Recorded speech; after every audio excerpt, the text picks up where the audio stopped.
पब्बा भरम मिटावो अपना, या संसार सगल है सुपना। भरमे सुर नर देवी देवा, भरमे सिद्ध साधक ब्रह्मेवा। भरम भरम मानुख डहकाए, दोतर महा बिखम एह माए।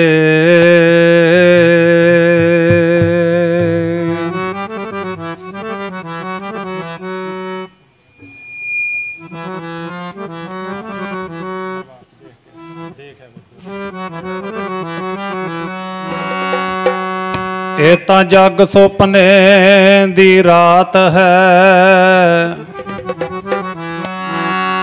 तू जिथे बह गया चित जोड़ के। तां जग सुपने दी रात है, जिथे बह गया चित जोड़ के। जग सुपने दी रात है, जिथे बह गया चित जोड़ के। जग सुपने रात है, जिथे बह गया चित जोड़ के। जग सुपने दी रात है, जिथे बह गया चित जोड़ के। बेटा जग सुपने दी रात है, जिथे बह गया चित जोड़ के।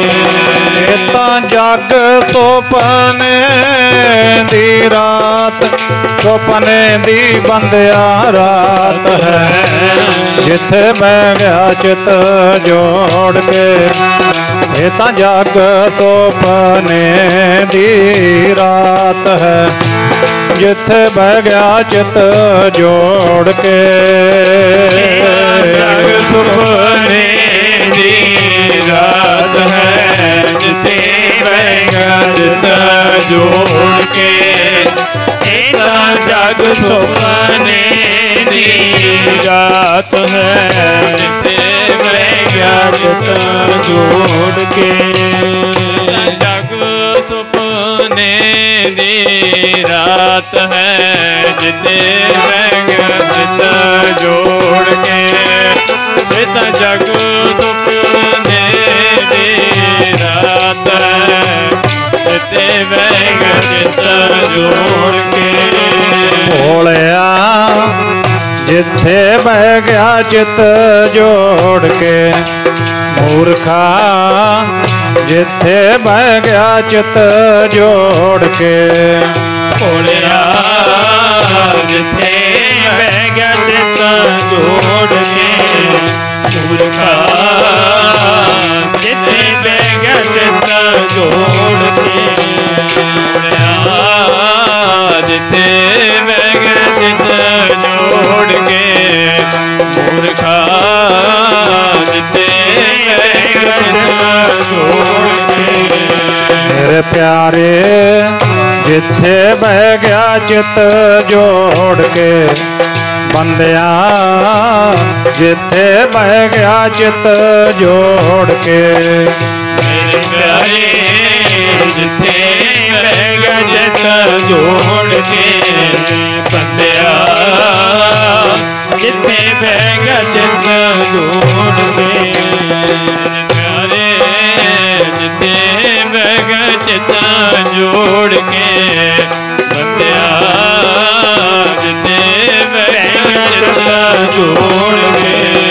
ये तां जग सुपने दी रात है, ये तां जग सुपने दी रात है। ये तां जग सुपने दी रात है, ये तां जग सुपने दी रात है। जग सुपने दी रात है, ये तां जग सुपने दी रात है।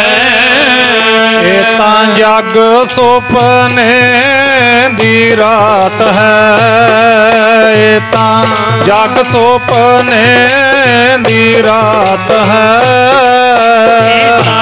ਜਗ ਸੁਪਨੇ ਦੀ ਰਾਤ ਹੈ, ਜਗ ਸੁਪਨੇ ਦੀ ਰਾਤ ਹੈ, ਜਗ ਸੁਪਨੇ ਦੀ ਰਾਤ ਹੈ, ਤਾਂ ਜਗ ਸੁਪਨੇ ਦੀ ਰਾਤ ਹੈ, ਤਾਂ ਜਗ ਸੁਪਨੇ ਦੀ ਰਾਤ ਹੈ, ਸੁਪਨੇ ਦੀ ਬੰਦਿਆ ਰਾਤ ਹੈ, ਜਿੱਥੇ ਬਹਿ ਗਿਆ ਚਿੱਤ ਜੋੜ ਕੇ, ਇਹ ਤਾਂ ਜਗ ਸੁਪਨੇ ਦੀ ਰਾਤ ਹੈ, ਜਿੱਥੇ ਬਹਿ ਗਿਆ ਚਿੱਤ ਜੋੜ ਕੇ, ਇਹ ਤਾਂ ਜਗ ਸੁਪਨੇ ਦੀ ਰਾਤ ਹੈ, ਜਿੱਥੇ ਬਹਿ ਗਿਆ ਚਿੱਤ ਜੋੜ ਕੇ, ਇਹ ਤਾਂ ਜਗ ਸੁਪਨੇ ਦੀ ਰਾਤ ਹੈ, ਜਿੱਥੇ ਬਹਿ ਗਿਆ ਚਿੱਤ ਜੋੜ ਕੇ, ਤਾਂ ਜਗ ਸੁਪਨੇ ਦੀ ਰਾਤ ਹੈ, ਜਿੱਥੇ ਬਹਿ ਗਿਆ ਚਿੱਤ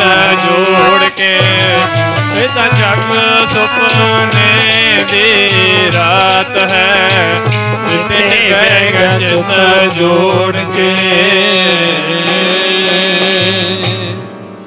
ਜਿਉ ਸੁਪਨਾ ਅਰ ਪੇਖਣਾ ਐਸੇ ਜਗ ਕੋ ਜਾਨ, ਇਨ ਮੈਂ ਕਛ ਸਾਚੋ ਨਹੀਂ, ਨਾਨਕ ਬਿਨ ਭਗਵਾਨ। ਝੂਠਾ ਮਾਨ ਕਹਾ ਕਰੈ, ਜਗ ਸੁਪਨੇ ਜਿਉ ਜਾਨ, ਇਨ ਮੈਂ ਕਛ ਤੇਰੋ ਨਹੀਂ, ਨਾਨਕ ਕਹਿਓ ਬਖਾਨ। ਜਗ ਜੀਵਨ ਐਸਾ ਸੁਪਨੇ ਜੈਸਾ, ਜੀਵਨ ਸੁਪਨ ਸਮਾਨੰ, ਸੁਪਨੇ ਸੇਤੀ ਚਿੱਤ ਮੂਰਖ ਲਾਇਆ, ਬਿਸਰੇ ਰਾਜ ਰਸ ਭੋਗ ਜਾਗਤ ਪਖਲਾਇਆ, ਆਰਜਾ ਗਈ ਵਿਹਾਏ ਧੰਦਾ ਧਾਇਆ, ਪੂਰਨ ਭਏ ਨਾ ਕਾਮ ਮੋਹਿਆ ਮਾਇਆ, ਕਿਆ ਵਿਚਾਰਾ ਜੰਤ ਜਾਂ ਆਪ ਭੁਲਾਇਆ। ਦੀਨ ਦੁਨੀਆ ਦੇ ਮਾਲਕ, ਕਰੋੜਾਂ ਬ੍ਰਹਮੰਡਾਂ ਦੇ ਮਾਲਕ, ਲੋਕ ਅਤੇ ਪਰਲੋਕ ਦੇ ਸਹਾਇਕ, ਪ੍ਰਾਣਾਂ ਦੇ ਆਸਰੇ, ਦਸਾਂ ਗੁਰੂ ਸਾਹਿਬਾਨਾਂ ਦੀ ਜਾਗਤ ਜੋਤ ਸ਼ਬਦ ਗੁਰੂ, ਜੁਗੋ ਜੁਗ ਅਟਲ, ਧੰਨ ਧੰਨ ਸਾਹਿਬ ਸ਼੍ਰੀ ਗੁਰੂ ਗ੍ਰੰਥ ਸਾਹਿਬ ਮਹਾਰਾਜ ਜੀਆਂ ਦੀ ਪਾਵਨ ਹਜ਼ੂਰੀ ਵਿੱਚ ਬਹੁਤ ਹੀ ਸਤਿਕਾਰਯੋਗ, ਬੜੇ ਪਿਆਰ ਵਾਲੇ ਬੀਬਾ ਸਰਬਜੀਤ ਕੌਰ ਜੀ, ਜੋ ਅਕਾਲ ਪੁਰਖ ਵਾਹਿਗੁਰੂ ਪਰਮੇਸ਼ਰ ਦੇ ਭੇਜੇ ਸੰਸਾਰ 'ਤੇ ਆਏ ਸੀ। ਪਿਛਲੇ ਦਿਨਾਂ ਦੇ ਵਿੱਚ ਅਕਾਲ ਪੁਰਖ ਜੀ ਦੇ ਭਾਣੇ ਦੇ ਅਨੁਸਾਰ ਬਖਸ਼ਿਸ਼ ਕੀਤੀ ਸੁਆਸਾਂ ਦੀ ਪੂੰਜੀ ਨੂੰ ਭੋਗਦੇ ਹੋਏ, ਮਾਤ ਲੋਕ ਦੀ ਯਾਤਰਾ ਪੂਰੀ ਕਰਦੇ ਹੋਏ, ਆਪਣੇ ਸਮੁੱਚੇ ਸਿੱਧੂ ਬਰਾੜ ਪਰਿਵਾਰ ਨੂੰ, ਨਗਰ ਦੀਆਂ ਸੰਗਤਾਂ, ਰਿਸ਼ਤੇਦਾਰ, ਸਕੇ ਸੰਬੰਧੀਆਂ ਨੂੰ ਸਰੀਰ ਕਰਕੇ ਸਦੀਵ ਕਾਲ ਦਾ ਵਿਛੋੜਾ ਦੇ ਗਏ। ਸਮੁੱਚੇ ਪਰਿਵਾਰ ਦੇ ਨਾਲ ਦੁੱਖ ਵੰਡਾਉਣ ਵਾਸਤੇ, ਦੁੱਖਾਂ ਦੀ ਸਾਂਝ ਪਾਉਣ ਵਾਸਤੇ ਗੁਰੂ ਪਾਤਸ਼ਾਹ ਦੀ ਪਾਵਨ ਹਜ਼ੂਰੀ ਵਿੱਚ ਗੁਰਬਾਣੀ, ਗੁਰਮਤ ਵਿਚਾਰਾਂ, ਗੁਰ ਇਤਿਹਾਸ ਵਿਚਾਰਾਂ ਸਰਵਣ ਕਰਨ ਵਾਸਤੇ ਪਹੁੰਚੇ ਅਤੇ ਪਹੁੰਚ ਰਹੇ ਪਰਮ ਸਤਿਕਾਰਯੋਗ ਗੁਰਮੁਖ ਪਿਆਰੇ ਸਤਸੰਗੀ ਜਨੋ, ਸਭ ਤੋਂ ਪਹਿਲਾਂ ਜਿਸ ਠਾਕੁਰ ਸਿਓ ਨਾਹੀ ਚਾਰਾ, ਤਾ ਕਉ ਕੀਜੈ ਸਦ ਨਮਸਕਾਰਾ। ਨਾਂਗੇ ਆਵਣਾ ਨਾਂਗੇ ਜਾਣਾ, ਹਰ ਹੁਕਮ ਪਾਇਆ ਕਿਆ ਕੀਜੈ, ਜਿਸ ਕੀ ਵਸਤ ਸੋਈ ਲੈ ਜਾਏਗਾ, ਰੋਸ ਕਿਸੈ ਸਿਉ ਕੀਜੈ, ਗੁਰਮੁਖ ਹੋਏ ਸੋ ਭਾਣਾ ਮੰਨੇ, ਸਹਿਜੇ ਹਰ ਰਸ ਪੀਜੈ। ਸਰਬੱਤ ਸੰਗਤ ਮਾਈ ਭਾਈ ਸ਼ਰਧਾ ਭਾਵਨਾ ਪ੍ਰੇਮ ਅਤੇ ਸਤਿਕਾਰ ਦੇ ਨਾਲ ਆਖੋ ਜੀ ਵਾਹਿਗੁਰੂ ਜੀ ਕਾ ਖਾਲਸਾ, ਵਾਹਿਗੁਰੂ ਜੀ ਕੀ ਫਤਿਹ। ਜਦੋਂ ਗੱਲ ਵਿਛੋੜੇ ਦੀ ਹੈ, ਵਿਛੋੜਾ ਕਹੋ, ਵਿਜੋਗ ਆਖੋ। ਵਿਜੋਗ ਤੇ ਵਿਛੋੜਾ ਜਦੋਂ ਆਉਂਦਾ ਹੈ, ਸੰਸਾਰ ਦੱਸਦਾ ਹੈ, ਗੁਰਬਾਣੀ ਦੱਸਦੀ ਹੈ, ਵਿਛੋੜਾ ਕਦੇ ਵੀ ਸੁਖਦਾਈ ਨਹੀਂ ਹੁੰਦਾ, ਵਿਜੋਗ ਕਦੇ ਵੀ ਸੁਖਦਾਈ ਨਹੀਂ ਹੁੰਦਾ। ਮਲਾਪ ਤੇ ਸੰਜੋਗ, ਇਹ ਚੀਜ਼ਾਂ ਸੁਖਦਾਈ ਹੁੰਦੀਆਂ ਨੇ। ਕਿਸੇ ਚੀਜ਼ ਦਾ ਮਿਲਣਾ ਤੇ ਸੰਜੋਗ ਬਣਨਾ ਇਹ ਖੁਸ਼ੀ ਲੈ ਕੇ ਆਉਂਦੀਆਂ ਨੇ, ਇਹ ਸੁਖਦਾਈ ਹੁੰਦੀਆਂ ਨੇ। ਪਰ ਜਦੋਂ ਉਹ ਸੰਜੋਗ ਬਣਿਆ ਕਿਤੇ ਵਿਜੋਗ ਦੇ ਵਿੱਚ ਤਬਦੀਲ ਹੁੰਦਾ ਹੈ, ਕਿਤੇ ਉਹ ਮਿਲਾਪ ਜਦੋਂ ਵਿਛੋੜੇ ਦਾ ਰੂਪ ਧਾਰਨ ਕਰਦਾ ਹੈ ਤਾਂ ਉਸ ਵੇਲੇ ਬਹੁਤ ਦੁਖਦਾਈ ਹੁੰਦਾ ਹੈ, ਸਮੁੱਚੇ ਪਰਿਵਾਰ ਵਾਸਤੇ, ਨੇੜਲੇ ਸੰਬੰਧੀਆਂ ਵਾਸਤੇ। ਸੰਸਾਰੀ ਤੌਰ 'ਤੇ ਜਦੋਂ ਆਪਾਂ ਗੱਲ ਮੌਤ ਦੀ ਕਰਾਂਗੇ, ਸੰਸਾਰ ਦੇ ਕੋਲੋਂ ਮੌਤ ਬਰਦਾਸ਼ਤ ਨਹੀਂ ਹੋਈ, ਸੰਸਾਰ ਦੇ ਕੋਲੋਂ ਮੌਤ ਬਰਦਾਸ਼ਤ ਨਹੀਂ ਹੋਈ। ਜਦੋਂ ਗੱਲ ਗੁਰਮਤਿ ਦੀ ਕਰਾਂਗੇ, ਗੁਰਬਾਣੀ ਦੇ ਅੰਡਰ ਕਰਾਂਗੇ, ਗੁਰੂ ਪਾਤਸ਼ਾਹ ਦੇ ਪ੍ਰਕਾਸ਼ ਵਿੱਚ ਗੱਲ ਕਰਾਂਗੇ, ਉੱਥੇ ਮੌਤ ਸਰੀਰ ਦੀ ਮੌਤ ਹੈ ਹੀ ਨਹੀਂ। ਸਰੀਰ ਦੀ ਮੌਤ ਨੂੰ ਉੱਥੇ ਮੌਤ ਮੰਨਿਆ ਨਹੀਂ ਹੈ। ਆਪਣਾ ਇਤਿਹਾਸ ਹੈ, ਆਪਣੇ ਕੋਲ ਗੁਰਬਾਣੀ ਹੈ। ਕਿਉਂਕਿ ਸਤਿਗੁਰਾਂ ਨੇ ਸਿੱਖ ਨੂੰ ਜਿਹੜੀ ਮੌਤ ਦੱਸੀ ਹੈ, ਮੌਤ ਹੁੰਦੀ ਹੈ ਜਿਹੜਾ ਬੰਦਾ ਜਿਉਂਦਾ ਹੈ, ਜਿਉਂਦੇ ਬੰਦੇ ਦੀ ਮੌਤ ਹੁੰਦੀ ਹੈ। ਪਰ ਜਦੋਂ ਅਸੀਂ ਗੁਰਮਤਿ ਦਾ ਅਧਿਐਨ ਕਰਾਂਗੇ, ਗੁਰਬਾਣੀ ਨੂੰ ਪੜ੍ਹਾਂਗੇ, ਗੁਰਬਾਣੀ ਨੂੰ ਕਮਾਵਾਂਗੇ, ਗੁਰਬਾਣੀ ਨੂੰ ਮੰਨਾਂਗੇ, ਉੱਥੇ ਸਰੀਰ ਦੀ ਮੌਤ ਆਉਣ ਤੋਂ ਪਹਿਲਾਂ ਸਿੱਖ ਮਰ ਜਾਂਦਾ ਹੈ। ਆਖੋ ਸਤਿਨਾਮ ਸ਼੍ਰੀ ਵਾਹਿਗੁਰੂ। ਸਰੀਰ ਦੀ ਮੌਤ ਆਉਣ ਤੋਂ ਪਹਿਲਾਂ ਸਿੱਖ ਮਰ ਜਾਂਦਾ ਹੈ, ਕਿਉਂਕਿ ਸਿੱਖ ਨੇ ਗੁਰੂ ਦੇ ਉਪਦੇਸ਼ ਨੂੰ ਕਮਾਇਆ ਹੁੰਦਾ ਹੈ। ਜਾਓ ਤੋ ਪ੍ਰੇਮ ਖੇਲਣ ਕਾ ਚਾਓ, ਸਿਰ ਧਰ ਤਲੀ ਗਲੀ ਮੇਰੀ ਆਓ, ਇਤ ਮਾਰਗ ਪੈਰ ਧਰੀਜੈ, ਸਿਰ ਦੀਜੈ ਕਾਣ ਨਾ ਕੀਜੈ। ਪਹਿਲਾਂ ਮਰਨ ਕਬੂਲ, ਸਰੀਰ ਦੀ ਮੌਤ ਆਉਣ ਤੋਂ ਪਹਿਲਾਂ ਸਿੱਖਾ ਮੌਤ ਕਬੂਲ ਕਰ।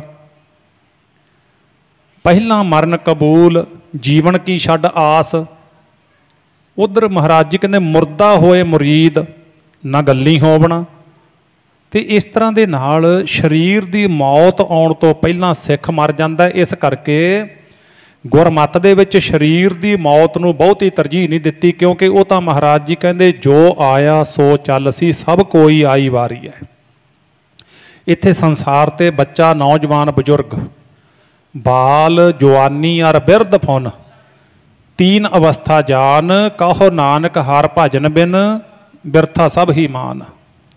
ਕਿਉਂ ਵਿਅਰਥ ਚਲੀਆਂ ਗਈਆਂ? ਬਚਪਨ ਵਿਅਰਥ ਚਲਿਆ ਗਿਆ, ਜਵਾਨੀ ਵਿਅਰਥ ਚਲੀ ਗਈ, ਬੁਢੇਪਾ ਵਿਅਰਥ ਚਲਿਆ ਗਿਆ। ਕਿਉਂ? ਕਿਉਂਕਿ ਹਰੀ ਦਾ ਭਜਨ ਨਹੀਂ ਕੀਤਾ ਬੰਦੇ ਨੇ, ਪਰਮਾਤਮਾ ਦੀ ਬੰਦਗੀ ਨਹੀਂ ਕੀਤੀ ਇਹਨੇ। ਬਾਕੀ ਸਾਰੇ ਕੰਮ ਤਕਰੀਬਨ ਬੰਦਾ ਕਰ ਲੈਂਦਾ ਹੈ। ਹਲ ਵਾਹੁਣ ਵਾਲਾ ਹਲ ਵਾਹ ਲੈਂਦਾ ਹੈ, ਟਰੈਕਟਰ ਵਾਹੁਣ ਵਾਲਾ ਟਰੈਕਟਰ ਵਾਹ ਲੈਂਦਾ, ਬਿਜ਼ਨਸਮੈਨ ਆਪਣਾ ਬਿਜ਼ਨਸ ਕਰ ਲੈਂਦਾ, ਦੁਕਾਨਦਾਰ ਆਪਣੀ ਦੁਕਾਨਦਾਰੀ ਕਰ ਲੈਂਦਾ। ਇੱਕੋ ਹੀ ਚੀਜ਼ ਨਹੀਂ ਇਹ ਕਰਦਾ। ਮਹਾਰਾਜ ਜੀ ਦੇ ਬਚਨ ਨੇ, ਗੁਰੂ ਤੇਗ ਬਹਾਦਰ ਸਾਹਿਬ ਜੀ ਕਹਿੰਦੇ ਕਰੁਣਾ ਹੋਤੋ ਸੋ ਨਾ ਕੀਓ, ਪਰਿਓ ਲੋਭ ਕੈ ਫੰਦ, ਨਾਨਕ ਸਮਿਓ ਰਮ ਗਇਓ, ਅਬ ਕਿਉਂ ਰੋਬਤ ਅੰਧ।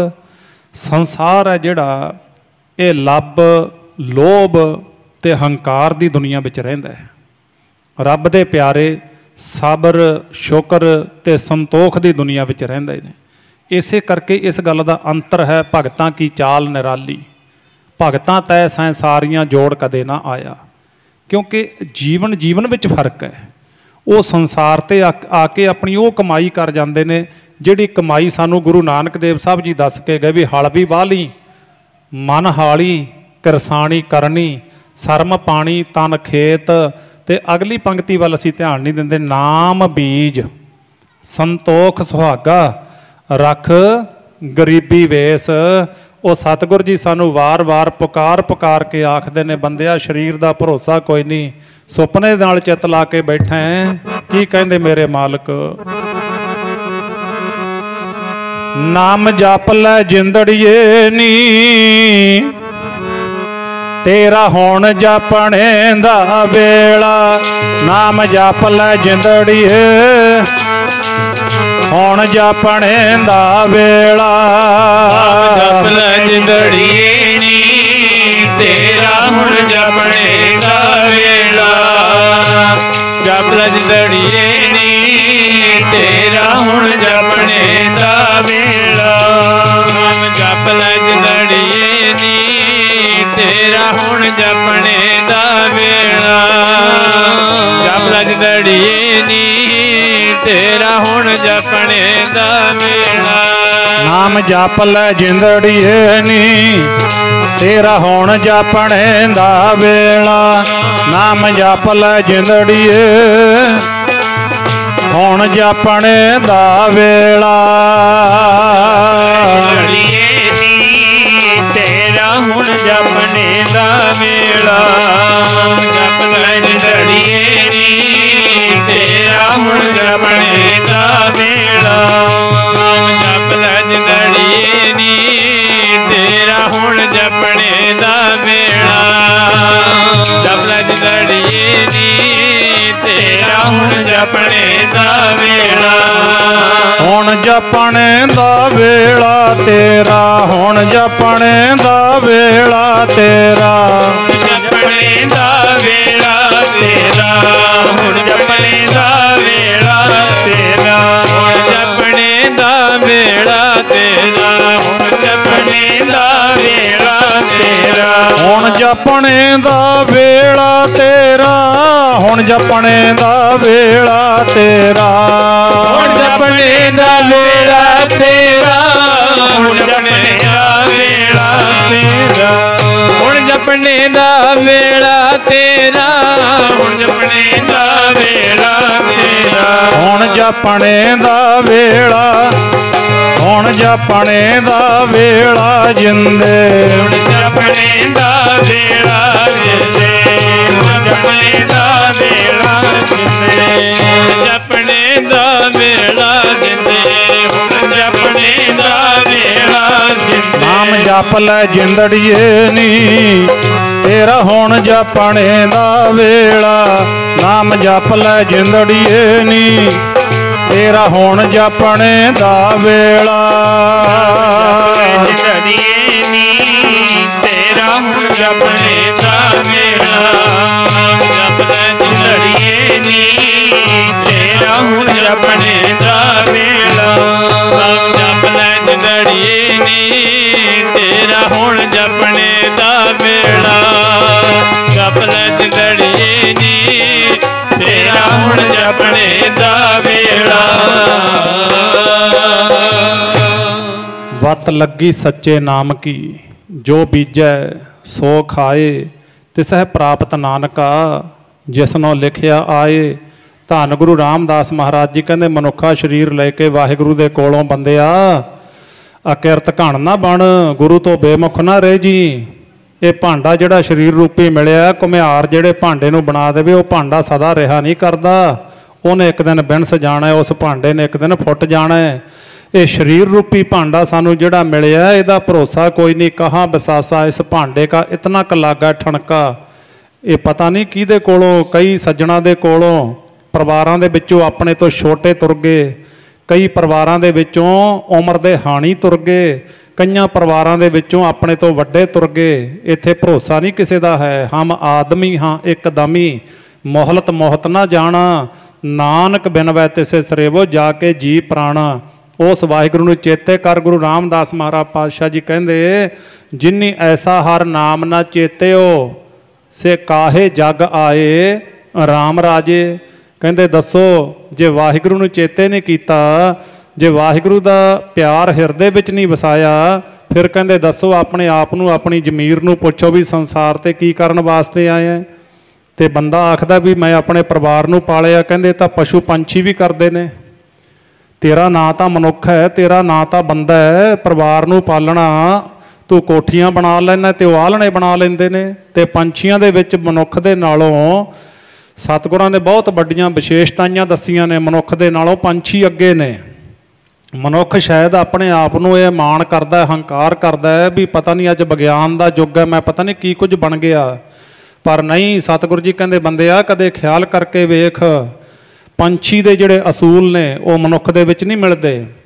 ਕਦੇ ਤੁਸੀਂ ਪੰਛੀ ਨੂੰ ਦਾਣੇ ਪਾ ਦਿਓ, ਕਿਲੋ ਪੱਕੇ ਦਾਣੇ ਖਿਲਾਰ ਦਿਓ ਧਰਤੀ ਦੇ ਉੱਤੇ, ਕਿਲੋ 2 ਕਿੱਲੇ ਦਾਣੇ ਜਿਹੜੇ ਖਿਲਾਰ ਦਿਓ, ਇੱਕ ਚਿੜੀ ਆਵੇਗੀ। ਉਹ ਚਿੜੀ 2 ਕਿਲੋ ਦਾਣੇ ਨਹੀਂ ਲੈ ਕੇ ਜਾਂਦੀ।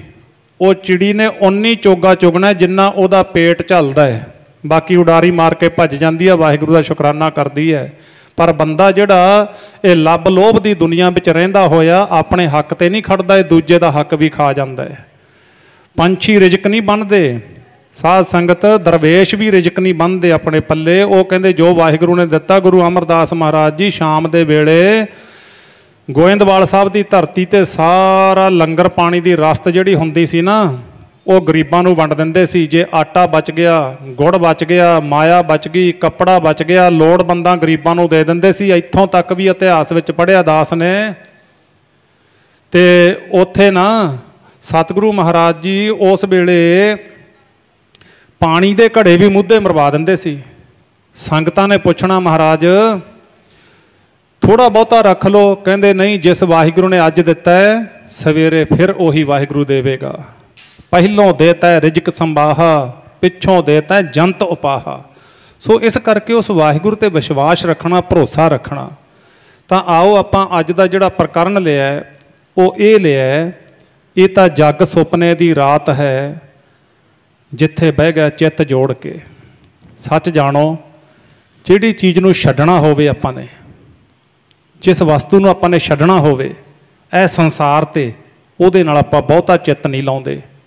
ਪਰ ਜਦੋਂ ਆਪਾਂ ਨੂੰ ਇਹ ਪਤਾ ਹੈ ਵੀ ਆਪਾਂ ਕਿਸੇ ਵੀ ਪਰਿਵਾਰ ਵਿੱਚੋਂ ਕਿਸੇ ਵੀ ਵੇਲੇ ਆਪਣੇ ਸੰਬੰਧੀਆਂ ਨੂੰ ਛੱਡ ਕੇ ਜਾ ਸਕਦੇ ਹਾਂ, ਜੇ ਵਾਹਿਗੁਰੂ ਦੇ ਘਰੋਂ ਸੱਦਾ ਆ ਜਾਂਦਾ ਹੈ, ਤੇ ਫਿਰ ਆਪਣਾ ਚਿੱਤ ਕਿੱਥੇ ਜੁੜਿਆ ਹੋਇਆ, ਇਸ ਗੱਲ ਨੂੰ ਗੰਭੀਰਤਾ ਦੇ ਨਾਲ ਵਿਚਾਰਨਾ ਹੈ। ਕਲਗੀ ਵਾਲੇ ਪਾਤਸ਼ਾਹ ਨੂੰ ਪੁੱਛਿਆ ਸੰਗਤ ਨੇ, ਕਿਰਤ ਕਰਨ ਵਾਲੇ ਗ੍ਰਸਤੀ ਲੋਕ 10-15 ਰੱਬ ਦੇ ਪਿਆਰੇ ਉੱਠ ਕੇ ਹੱਥ ਜੋੜ ਕੇ ਖੜੇ ਹੋਏ। ਸੱਚੇ ਪਾਤਸ਼ਾਹ, ਅਸੀਂ ਕਿਰਤ ਕਰਨ ਵਾਲੇ ਲੋਕ ਹਾਂ, ਘਰਾਂ ਵਿੱਚ ਰਹਿਣ ਵਾਲੇ ਹਾਂ, ਕੰਮ ਧੰਦੇ ਕਰਦੇ ਹਾਂ, ਕਿਸਾਨ ਹਾਂ। ਅਸੀਂ ਇੰਨਾ ਜ਼ਿਆਦਾ ਟਾਈਮ ਨਹੀਂ ਲੱਗਦਾ ਸਤਸੰਗ ਕਰਨ ਦਾ। ਕਿਤੇ ਛਮਾਹੀ ਤਮਾਹੀ 3 ਮਹੀਨਿਆਂ ਬਾਅਦ, 6 ਮਹੀਨਿਆਂ ਬਾਅਦ, ਸਾਲ ਬਾਅਦ ਆਪ ਜੀ ਦੇ ਦਰਸ਼ਨ ਕਰਨ ਆਉਂਦੇ ਹਾਂ। ਤੇ ਮਹਾਰਾਜ ਸਾਨੂੰ ਐਸਾ ਉਪਦੇਸ਼ ਬਖਸ਼ੋ ਜਿਹਦੇ ਕਰਕੇ ਸਾਡਾ ਜੀਵਨ ਸਫਲਾ ਹੋ ਜਾਵੇ। ਮੌਤ ਆਉਣੀ ਹੈ ਸਰੀਰ ਨੂੰ, ਉਹ ਵੀ ਸਫਲੀ ਹੋ ਜਾਵੇ। ਸੱਚ ਜਾਣੋ, ਗੁਰਬਾਣੀ ਵਿੱਚ ਇਹ ਸਾਰੇ ਬਚਨ ਮਹਾਰਾਜ ਨੇ ਲਿਖੇ ਨੇ। ਬੰਦਿਆ, ਤੇਰਾ ਸੰਸਾਰ ਤੇ ਰਹਿਣਾ ਵੀ ਪ੍ਰਵਾਨ ਹੋ ਜਾਣਾ ਹੈ। ਮੌਤ ਜਦੋਂ ਆਉਣੀ ਹੈ ਉਹ ਵੀ ਤੇਰੀ ਪ੍ਰਵਾਨ ਹੋ ਜਾਣੀ ਹੈ, ਪਰ ਉਹਦੇ ਤੋਂ ਪਹਿਲਾਂ ਤੈਨੂੰ ਗੁਰਬਾਣੀ ਨੂੰ ਕਮਾਉਣਾ ਪੈਣਾ, ਮੰਨਣਾ ਪੈਣਾ, ਗੁਰੂ ਦੀ ਕਿਰਪਾ ਦਾ ਪਾਤਰ ਬਣਨਾ ਪੈਣਾ। ਸੱਚੇ ਪਾਤਸ਼ਾਹ ਐਸੀ ਕਿਰਪਾ ਕਰੋ। ਕਲਗੀ ਵਾਲੇ ਪਾਤਸ਼ਾਹ ਕਹਿੰਦੇ, ਭਾਈ ਧਰਮ ਦੀ ਕਿਰਤ ਕਰੋ, ਦਸਵੰਧ ਕੱਢੋ, ਲੋੜਵੰਦਾਂ ਦੀ ਸੇਵਾ ਕਰੋ, ਬਾਣੀ ਪੜ੍ਹੋ, ਨਿਤਨੇਮ ਦੇ ਧਾਰਨੀ ਬਣੋ। ਨਹੀਂ ਬਾਣੀ ਪੜ੍ਹਨ ਜਾਣਦੇ, ਸਤਨਾਮ ਵਾਹਿਗੁਰੂ ਜਪੋ, ਤੇ ਮਹਾਰਾਜ ਸਾਡਾ ਭਲਾ ਹੋ ਜਾਵੇ। ਸਤਿਗੁਰੂ ਜੀ ਕਹਿੰਦੇ, ਜੇ ਭਲਾ ਬਿਲਕੁਲ ਹੀ ਭਲਾ ਚਾਹੁੰਦੇ ਹੋ ਤਾਂ ਸੁਣੋ। ਕਹਿੰਦੇ ਝੋਲੀ ਕਰੋ। ਸਤਿਗੁਰੂ ਜੀ ਬਚਨ ਪਾਉਣ ਲੱਗੇ ਨੇ ਝੋਲੀ ਦੇ ਵਿੱਚ। ਹਾਂ ਮਹਾਰਾਜ ਕਿਰਪਾ ਕਰੋ। ਕਹਿੰਦੇ ਵੈਸੇ ਤਾਂ ਹਰ ਵੇਲੇ ਮੌਤ ਨੂੰ ਚੇਤੇ ਰੱਖੀਏ। ਪਤਾ ਨਹੀਂ ਹੈ, ਦੋ ਗੱਲਾਂ ਦਾ ਕੋਈ ਭਰੋਸਾ ਨਹੀਂ ਹੈ। ਕਿਹੜੀਆਂ ਕਿਹੜੀਆਂ? ਵੇਖੋ, ਇਹ ਤਾਂ ਹੁਣ ਆਪਾਂ ਨੂੰ ਪਤਾ ਵੀ ਬਚਪਨ ਤੋਂ ਬਾਅਦ ਜਵਾਨੀ ਆਉਣੀ ਹੈ। ਇਹਦਾ ਆਪਾਂ ਨੂੰ ਪਤਾ ਹੈ ਨਾ ਵੀ ਜਵਾਨੀ ਆਉਣੀ ਹੈ, ਪਰ ਆਵੇ ਜਾਂ ਨਾ ਆਵੇ ਵਾਹਿਗੁਰੂ ਦੇ ਹੱਥ ਹੈ। ਬਹੁਤ ਲੋਕ ਨੇ ਜਿਹੜੇ ਬਚਪਨ ਵਿੱਚ ਹੀ ਆਪਣੇ ਪਰਿਵਾਰ ਨੂੰ ਬੱਚੇ ਅਲਵਿਦਾ ਕਹਿ ਕੇ ਜਵਾਨੀ ਆਉਣੀ ਨਹੀਂ ਦਿੱਤੀ। ਚਲੋ ਸੰਸਾਰ ਵਿੱਚ ਆਪਾਂ ਵੇਖਦੇ ਹਾਂ ਵੀ ਬਚਪਨ ਤੋਂ ਬਾਅਦ ਜਵਾਨੀ ਆਈ, ਜਵਾਨੀ ਤੋਂ ਬਾਅਦ ਅੱਧ-ਖੜ ਉਮਰ ਆਉਣੀ ਹੈ, ਫਿਰ ਬੁਢੇਪਾ ਆਉਣਾ। ਇਹ ਤਾਂ ਆਪਾਂ ਦੇਖ ਰਹੇ ਹਾਂ, ਪਰ ਦੋ ਗੱਲਾਂ ਦਾ ਪਤਾ ਨਹੀਂ ਵੀ ਉਹ ਕਦੋਂ ਤੇ ਕਿਹੜੇ ਵੇਲੇ ਆ ਜਾਣ। ਕਿਹੜੀਆਂ ਕਿਹੜੀਆਂ? ਇੱਕ ਤਾਂ ਸਰੀਰ ਨੂੰ ਰੋਗ, ਤੇ ਦੂਜੀ ਮੌਤ। ਇਹਦਾ ਪਤਾ ਨਹੀਂ ਹੈ ਕਿਹੜੇ ਵੇਲੇ ਆ ਜਾਵੇ। ਦੁੱਖ ਜਿਹੜਾ ਰੋਗ ਹੈ ਨਾ, ਰੋਗ ਨੂੰ ਗੁਰਬਾਣੀ ਵਿੱਚ ਮਹਾਰਾਜ ਨੇ 4 ਦੁੱਖ ਦੱਸ ਕੇ ਲਾਸਟ ਤੇ ਲਿਖਿਆ, ਇੱਕ ਦੁੱਖ ਰੋਗ ਲੱਗਾ ਤਨ ਧਾਏ। ਤਨ ਧਾਏ, ਤਨ ਕਹੀਏ ਸਰੀਰ, ਧਾਏ ਕਹੀਏ ਸਪੀਡ ਨਾਲ, ਬੜੀ ਜ਼ੋਰ ਦੇ ਨਾਲ ਰੋਗ ਨੇ ਸਰੀਰ ਦੇ ਉੱਪਰ ਅਟੈਕ ਕਰ ਦੇਣਾ। ਤੇ ਆਪਾਂ ਦੌੜ ਭੱਜ ਕਰਦੇ ਹਾਂ, ਬਥੇਰੇ ਟੈਸਟ ਕਰਵਾਉਂਦੇ ਹਾਂ, ਚੰਗੇ ਚੰਗੇ ਹਸਪਤਾਲਾਂ ਵਿੱਚ ਲੈ ਕੇ ਜਾਂਦੇ ਹਾਂ, ਚੰਗੇ ਚੰਗੇ ਡਾਕਟਰਾਂ ਕੋਲ ਲੈ ਕੇ ਜਾਂਦੇ ਹਾਂ, ਪਰ ਰੋਗ ਨੇ ਧਾਵਾ ਕਰ ਦਿੱਤਾ ਸਰੀਰ ਤੇ, ਅਟੈਕ ਕਰ ਦਿੱਤਾ। ਸਰੀਰ ਨੂੰ ਹੁਣ ਉਹ ਉੱਠਣ ਨਹੀਂ ਦਿੰਦਾ। ਮਹਾਰਾਜ ਜੀ ਕਹਿੰਦੇ ਬਹੁਤ ਵੱਡਾ ਦੁੱਖ ਹੈ। ਵੇਖੋ ਪਰਿਵਾਰ ਕੀ ਕਰ ਸਕਦਾ ਹੈ? ਪਰਿਵਾਰ ਭੱਜ ਸਕਦਾ ਹੈ, ਪੈਸਾ ਲਾ ਸਕਦਾ ਹੈ, ਜਿੱਥੇ ਕੋਈ ਦੱਸਦਾ ਉੱਥੇ ਜਾ ਸਕਦਾ ਹੈ, ਪਰ ਜਿੱਥੇ ਜਿੱਥੇ ਜਾਵੇ ਉੱਥੇ ਕੋਈ ਮੈਡੀਸਨ, ਕੋਈ ਟਰੀਟਮੈਂਟ, ਕੁਛ ਕੰਮ ਹੀ ਨਾ ਆਵੇ, ਫਿਰ ਪਰਿਵਾਰ ਕੀ ਕਰੇ? ਫਿਰ ਦੁੱਖ ਹੈ ਨਾ, ਬਹੁਤ ਵੱਡਾ ਦੁੱਖ ਹੈ। ਜਿਸ ਨੂੰ ਆਪਾਂ ਲਈ ਫਿਰਦੇ ਹਾਂ, ਪਰਿਵਾਰ ਦਾ ਕੋਈ ਵੀ ਮੈਂਬਰ ਹੈ, ਭਾਵੇਂ ਉਹ ਮਾਂ, ਭਾਵੇਂ ਉਹ ਪਿਓ ਹੈ, ਭਾਵੇਂ ਧੀ ਹੈ, ਭਾਵੇਂ ਪੁੱਤ, ਭਾਵੇਂ ਭਰਾ, ਭਾਵੇਂ ਦੋਸਤ ਮਿੱਤਰ, ਕੋਈ ਵੀ ਹੈ, ਉਹਨੂੰ ਆਪਾਂ ਲਈ ਫਿਰਦੇ ਹਾਂ। ਦਵਾਈ ਕੋਈ ਕੰਮ ਨਹੀਂ ਕਰਦੀ, ਫਿਰ ਆਪਾਂ ਨੂੰ ਸਿੱਧਾ ਪਤਾ ਲੱਗਦਾ ਨਾ ਵੀ ਹੁਣ ਇਹ ਸਾਡਾ ਰੰਗਲਾ ਸੱਜਣ ਸਾਡੇ ਪਾਸ ਬਹੁਤਾ ਚਿਰ ਰਹਿਣ ਵਾਲਾ ਹੈ ਨਹੀਂ, ਬਹੁਤਾ ਚਿਰ ਸਾਡੇ ਪਾਸ ਰਹਿਣ ਵਾਲਾ ਹੈ ਨਹੀਂ। ਤੇ ਉਹ ਜਿਹੜੇ ਨੂੰ ਦੁੱਖ ਲੱਗਿਆ ਉਹਨੂੰ ਤਾਂ ਹੈ ਹੀ ਦੁੱਖ, ਤੇ ਜਿਹੜੇ ਉੱਪਰਲੇ ਹੁੰਦੇ ਨੇ ਨਾ ਨਾਲ ਵਾਲੇ ਨਜ਼ਦੀਕੀ, ਉਹਨਾਂ ਵਾਸਤੇ ਵੀ ਬਹੁਤ ਵੱਡਾ ਦੁੱਖ ਹੁੰਦਾ ਹੈ, ਕਿਉਂਕਿ ਆਪਣੇ ਹੱਥੀਂ ਤੋਰਨੇ ਪੈਂਦੇ ਨੇ। ਬਹੁਤ ਸੰਸਾਰ ਅੱਜ ਇਹ ਕਹਿ ਰਿਹਾ ਜਿਨ੍ਹਾਂ ਦੇ ਹੱਥਾਂ ਦੇ ਵਿੱਚੋਂ ਅੱਖਾਂ ਦੇ ਸਾਹਮਣੇ ਆਹ ਗੱਲਾਂ ਹੋਈਆਂ ਪਈਆਂ ਨੇ। ਉਹ ਸੱਜਣ ਰੰਗ ਲੈ ਸੋਹਣੇ ਜੇ ਰੰਗਾਂ ਵਾਲੇ ਜੀ ਸਾਡੇ ਕੋਲੋਂ ਦੂਰ ਤੁਰ ਗਏ। ਸੱਜਣ ਰੰਗ ਲੈ ਸੋਹਣੇ ਜੇ ਰੰਗਾਂ ਵਾਲੇ ਸਾਡੇ ਕੋਲੋਂ ਦੂਰ ਤੁਰ ਗਏ। ਲੈ ਸੋਹਣੇ ਜੇ ਰੰਗਾਂ ਵਾਲੇ ਸਾਡੇ ਕੋਲੋਂ ਦੂਰ ਤੁਰ ਗਏ। ਸੱਜਣ ਰੰਗ ਲੈ ਸੋਹਣੇ ਜੇ ਰੰਗਾਂ ਵਾਲੇ ਸਾਡੇ ਕੋਲੋਂ ਦੂਰ ਤੁਰ ਗਏ। ਸੱਜਣ ਰੰਗ ਲੈ ਸੋਹਣੇ ਜੇ ਰੰਗਾਂ ਵਾਲੇ ਸਾਡੇ ਕੋਲੋਂ ਦੂਰ ਤੁਰ ਗਏ। ਸੱਜਣ ਰੰਗ ਲੈ ਸੋਹਣੇ ਜੇ ਰੰਗਾਂ ਵਾਲੇ ਸਾਡੇ ਕੋਲੋਂ ਦੂਰ ਤੁਰ ਗਏ। ਸੱਜਣ ਰੰਗ ਲੈ ਸੋਹਣੇ ਜੇ ਰੰਗਾਂ ਵਾਲੇ ਜੀ ਸੋਹਣੇ ਜੇ ਰੰਗਾਂ ਵਾਲੇ ਸਾਡੇ ਕੋਲੋਂ ਦੂਰ ਤੁਰ ਗਏ। ਸੱਜਣ ਰੰਗ ਲੈ ਸੋਹਣੇ ਜੇ ਰੰਗਾਂ ਵਾਲੇ ਸਾਡੇ ਕੋਲੋਂ ਦੂਰ ਤੁਰ ਗਏ। ਸੋਹਣੇ ਜੇ ਰੰਗਾਂ ਵਾਲੇ ਸਾਡੇ ਕੋਲੋਂ ਦੂਰ ਤੁਰ ਗਏ। ਸੱਜਣ ਰੰਗ ਲੈ ਸੋਹਣੇ ਜੇ ਰੰਗਾਂ ਵਾਲੇ ਸਾਡੇ ਕੋਲੋਂ ਦੂਰ ਤੁਰ ਗਏ। ਸੱਜਣ ਰੰਗ ਲੈ ਸੋਹਣੇ ਜੇ ਰੰਗਾਂ ਵਾਲੇ ਸਾਡੇ ਕੋਲੋਂ ਦੂਰ ਤੁਰ ਗਏ। ਸੱਜਣ ਰੰਗ ਲੈ ਸੋਹਣੇ ਜੇ ਰੰਗਾਂ ਵਾਲੇ ਸਾਡੇ ਕੋਲੋਂ ਦੂਰ ਤੁਰ ਗਏ। ਸਾਡੇ ਕੋਲੋਂ ਜੀ ਦੂਰ ਤੁਰ ਗਏ। ਸਾਡੇ ਕੋਲੋਂ ਜੀ ਦੂਰ ਤੁਰ ਗਏ। ਸਾਡੇ ਕੋਲੋਂ ਹੀ ਦੂਰ ਤੁਰ ਗਏ। ਸਾਡੇ ਕੋਲੋਂ ਦੂਰ ਤੁਰ ਗਏ। ਸਾਡੇ ਕੋਲੋਂ ਜੀ ਦੂਰ ਤੁਰ ਗਏ। ਸਾਡੇ ਕੋਲੋਂ ਜੀ ਦੂਰ ਤੁਰ ਗਏ। ਸੱਜਣ ਰੰਗ ਲੈ ਸੋਹਣੇ ਜੇ ਰੰਗਾਂ ਸੋਹਣੇ ਜੇ ਰੰਗਾਂ ਵਾਲੇ ਸਾਡੇ ਕੋਲੋਂ ਦੂਰ ਤੁਰ ਗਏ। ਸੱਜਣ ਰੰਗ ਲੈ ਸੋਹਣੇ ਜੇ ਰੰਗਾਂ ਵਾਲੇ ਸਾਡੇ ਕੋਲੋਂ ਦੂਰ ਤੁਰ ਗਏ। ਸੋਹਣੇ ਜੇ ਰੰਗਾਂ ਵਾਲੇ ਸਾਡੇ ਕੋਲੋਂ ਦੂਰ ਤੁਰ ਗਏ। ਸੱਜਣ ਰੰਗ ਲੈ ਸੋਹਣੇ ਜੇ ਰੰਗਾਂ ਵਾਲੇ ਸਾਡੇ ਕੋਲੋਂ ਦੂਰ ਤੁਰ ਗਏ। ਸੱਜਣ ਰੰਗ ਲੈ ਸੋਹਣੇ ਜੇ ਰੰਗਾਂ ਵਾਲੇ ਸਾਡੇ ਕੋਲੋਂ ਦੂਰ ਤੁਰ ਗਏ। ਸੱਜਣ ਰੰਗ ਲੈ ਸੋਹਣੇ ਜੇ ਰੰਗਾਂ ਵਾਲੇ ਸਾਡੇ ਕੋਲੋਂ ਦੂਰ ਤੁਰ ਗਏ। ਵੇਖੋ ਗੁਰਮੁਖੋ, ਮਹਾਰਾਜ ਜੀ ਕਹਿੰਦੇ ਸੱਜਣ ਮੇਰੇ ਰੰਗ ਲੈ ਜਾਏ ਸੁੱਤੇ ਜੀ ਰਾਣ ਹਮ ਭੀ ਵਈਆਂ ਡੋਮਣੀ ਰੋਵਾਂ ਝੀਣੀ ਬਾਣ। ਜਿਨ੍ਹਾਂ ਦੇ ਰੰਗਲੇ ਸੱਜਣ ਇਹਨਾਂ ਪਰਿਵਾਰਾਂ ਵਿੱਚੋਂ ਆਪਣੇ ਸੰਗੀ ਸਾਥੀਆਂ ਨੂੰ ਛੱਡ ਕੇ ਤੁਰ ਜਾਂਦੇ ਨੇ, ਉੱਥੇ ਵਿਛੋੜੇ ਦੀ ਜਿਹੜੀ ਪੀੜਾ ਹੈ, ਦਰਦ ਹੈ, ਉਹ ਹਮੇਸ਼ਾ ਸਤਾਉਂਦਾ ਰਹਿੰਦਾ ਹੈ। ਕਲਗੀ ਵਾਲੇ ਪਾਤਸ਼ਾਹ ਉੱਥੇ ਸਿੱਖ ਸੰਗਤਾਂ ਨੂੰ ਕਹਿਣ ਲੱਗੇ, ਭਾਈ ਜੇ ਆਪਣਾ ਜੀਵਨ ਸਫਲਾ ਕਰਨਾ ਹੈ ਤਾਂ ਕਹਿੰਦੇ ਸੁਣੋ, ਆਪਣੀ ਕਿਰਤ ਕਰਦਿਆਂ ਮੌਤ ਨੂੰ ਚੇਤੇ ਰੱਖਣਾ, ਵਾਹਿਗੁਰੂ ਦਾ ਭਜਨ ਕਰਨਾ, ਬੰਦਗੀ ਕਰਨੀ, ਤੇ ਜੇ ਵਾਹਿਗੁਰੂ ਲੰਮੀ ਉਮਰ ਬਖਸ਼ਿਸ਼ ਕਰੇ ਤਾਂ ਫਿਰ ਕਹਿੰਦੇ ਜਦੋਂ ਆਪਣੇ ਬੱਚਿਆਂ ਦਾ ਆਪਾਂ ਵਿਆਹ ਕਰ ਲੈਂਦੇ ਹਾਂ, ਘਰ ਵਿੱਚ ਨੂੰਹ ਰਾਣੀਆਂ ਆ ਜਾਂਦੀਆਂ ਨੇ, ਪਰਿਵਾਰ ਵੱਡਾ ਹੋ ਜਾਂਦਾ ਹੈ, 50-60 ਤੋਂ ਕ੍ਰੋਸ ਕਰ ਗਏ, ਕਹਿੰਦੇ ਖਾਸ ਕਰਕੇ ਉਸ ਵੇਲੇ ਆਪਣੀ ਪਕੜ ਹੈ ਜਿਹੜੀ ਸੰਸਾਰ ਦੇ ਨਾਲੋਂ ਥੋੜ੍ਹੀ ਥੋੜ੍ਹੀ ਢਿੱਲੀ ਕਰਦੇ ਜਾਓ, ਪਰਿਵਾਰ ਦੇ ਨਾਲੋਂ ਪਕੜ ਛੱਡਦੇ ਜਾਓ। ਚੇਤੇ ਰੱਖਣਾ ਚਾਹੀਦਾ ਹੈ ਵੀ ਇਹਨਾਂ ਧੀਆਂ ਨੂੰ, ਇਹਨਾਂ ਪੁੱਤਰਾਂ ਨੂੰ, ਇਹਨਾਂ ਪੋਤਰੇ ਪੋਤਰੀਆਂ, ਦੋਤੇ ਦੋਤੀਆਂ ਨੂੰ, ਸਭ ਨੂੰ ਇੱਕ ਦਿਨ ਇਹ ਸਰੀਰ ਨੇ ਛੱਡ ਕੇ ਤੁਰਨਾ ਹੈ। ਪਕੜ ਢਿੱਲੀ ਕਰਦੇ ਜਾਓ ਤੇ ਪਕੜ ਮਜ਼ਬੂਤ ਕਰਦੇ ਜਾਓ ਗੁਰੂ ਦੇ ਨਾਲ। ਰੇ ਮਨ ਰਾਮ ਸਿਉ ਕਰ ਪ੍ਰੀਤ। ਤਕਰੀਬਨ ਵੇਖੋ ਦਾਸ ਨੂੰ 20 ਸਾਲ ਹੋ ਗਏ ਸੰਗਤ ਦੀ ਸੇਵਾ ਨਿਭਾਉਂਦੇ ਆ।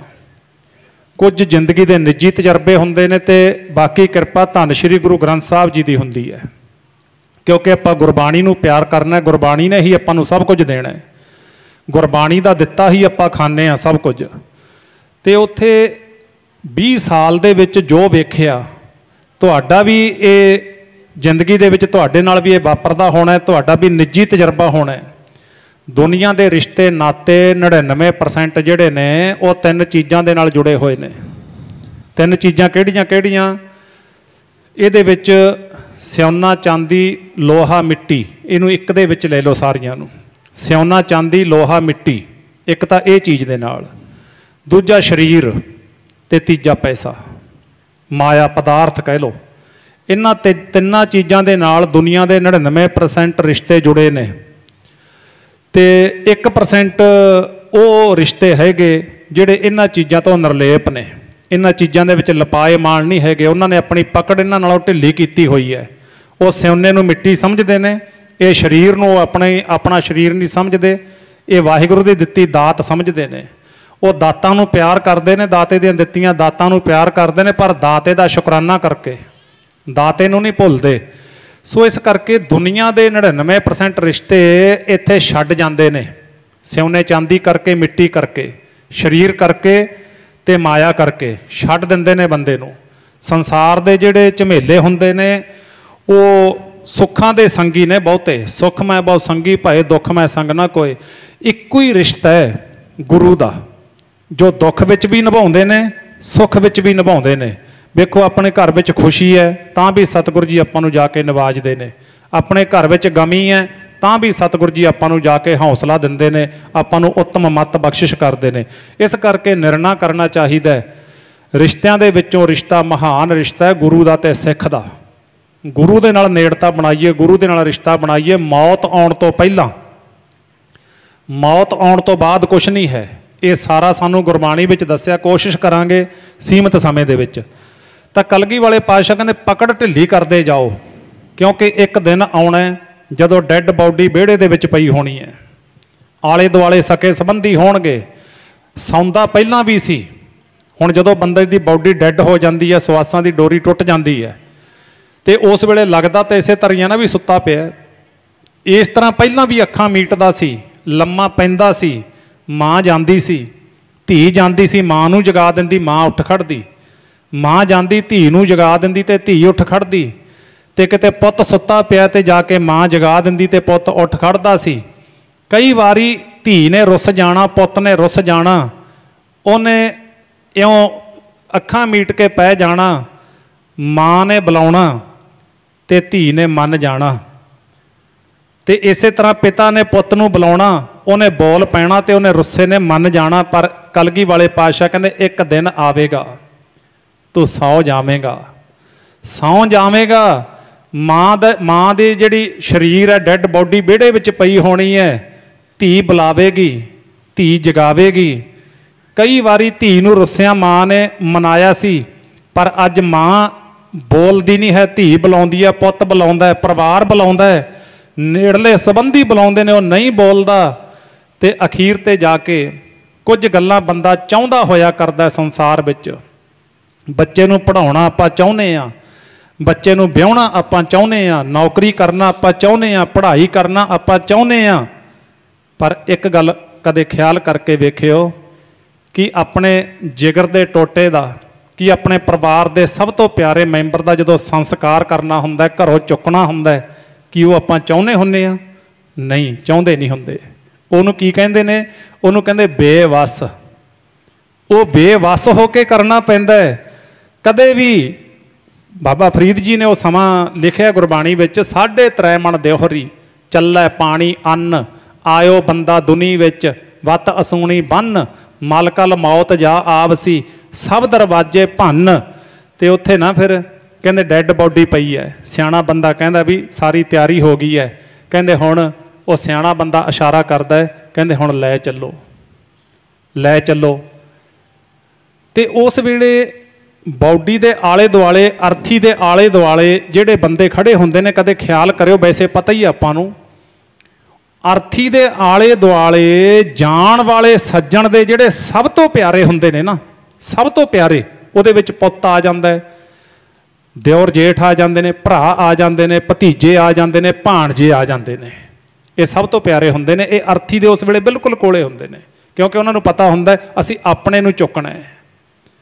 ਬਾਬਾ ਜੀ ਨੇ ਅਗਲਾ ਬਚਨ ਉਸ ਮੌਕੇ ਦਾ ਖਿੱਚਿਆ, ਕਹਿੰਦੇ ਫਿਰ ਬੇਵੱਸ ਹੋ ਕੇ ਭਰਾ, ਭਤੀਜੇ, ਪੁੱਤ ਝੁਕਦੇ ਨੇ, ਝੁਕਦੇ ਨੇ, ਅਰਥੀ ਨੂੰ ਹੱਥ ਪਾਉਂਦੇ ਨੇ, ਪਰ ਬੇਵੱਸ ਹੁੰਦੇ ਨੇ। ਇਉਂ ਲਿਖਿਆ ਗੁਰਬਾਣੀ ਦੇ ਵਿੱਚ ਉਸ ਸਮੇਂ ਨੂੰ, ਕੀ ਲਿਖਿਆ?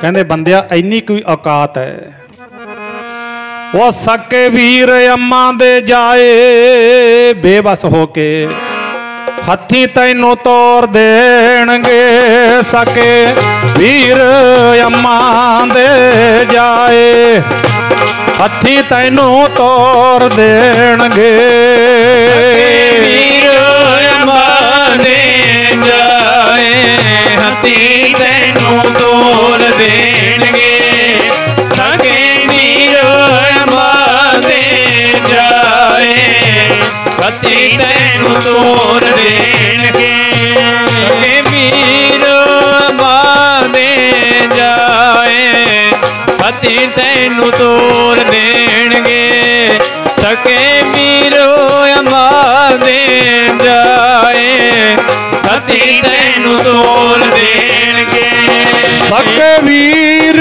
ਅੰਮਾਂ ਦੇ ਜਾਏ, ਅੰਮਾਂ ਦੇ ਤੇਰੇ ਜਾਏ, ਹੱਥੀਂ ਤੈਨੂੰ ਤੋਰ ਦੇਣਗੇ, ਸਕੇ ਵੀਰ ਅੰਮਾਂ ਦੇ ਜਾਏ, ਹੱਥੀਂ ਤੈਨੂੰ ਤੋਰ ਦੇਣਗੇ,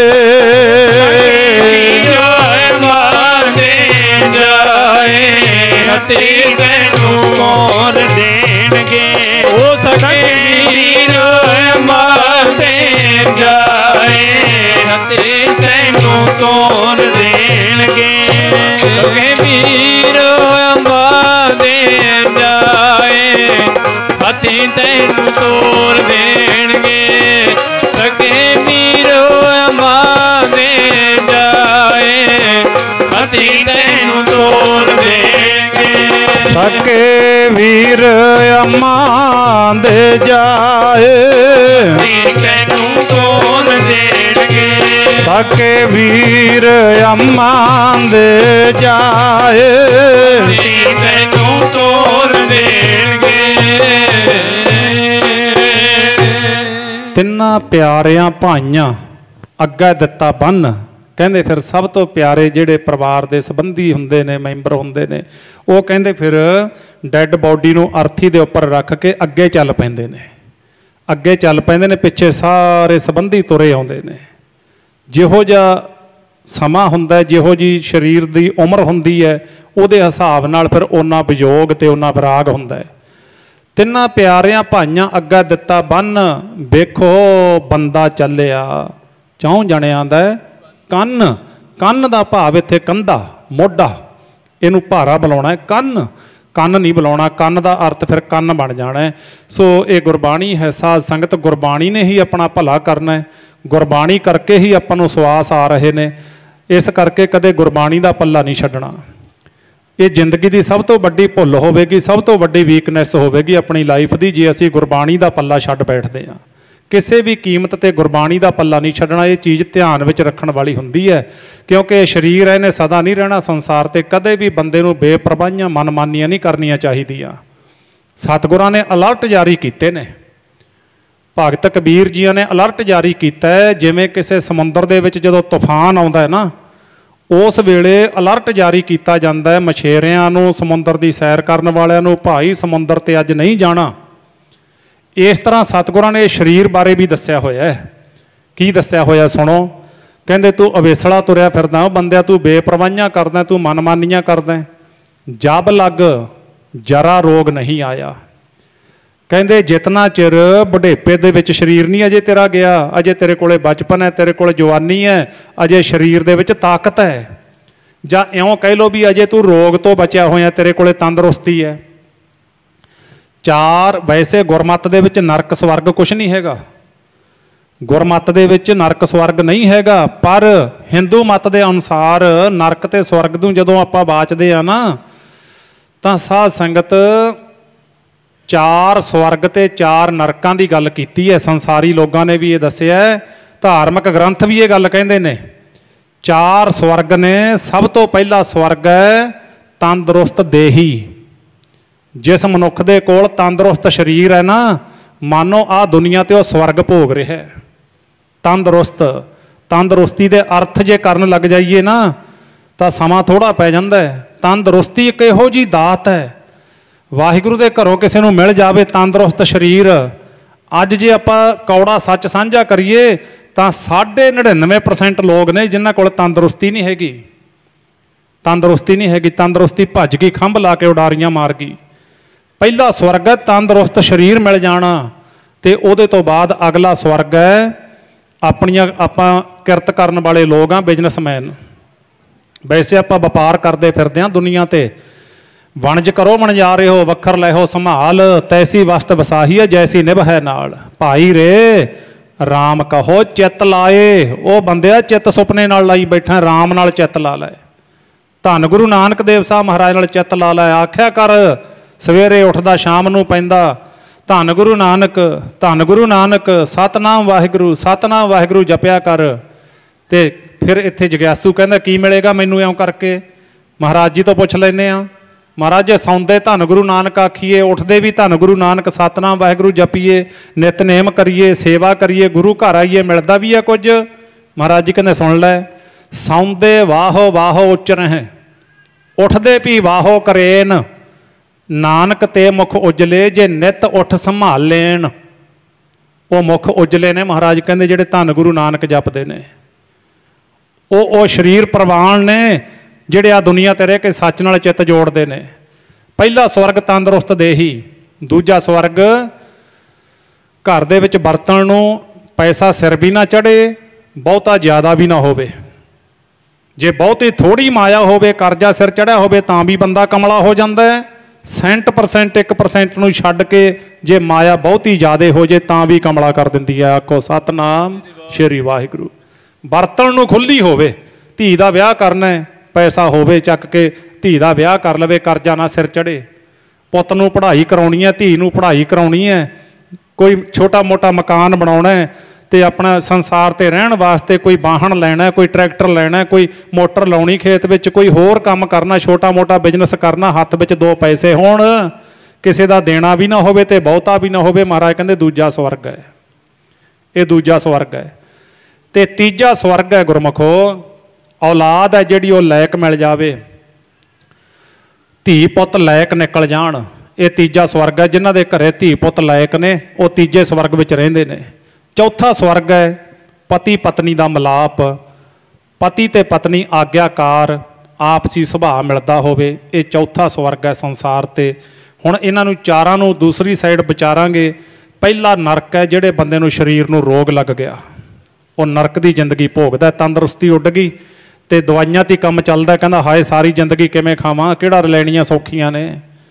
देखदे आ गुरमुखो जेबां खाली हो जांदियां जदों हस्पतालां दे विच लोकी जांदे ने ना, इउं नहीं पता हज़ारां तो गल चलती है, 40-40 हज़ार, 50-50 हज़ार, लख रुपया।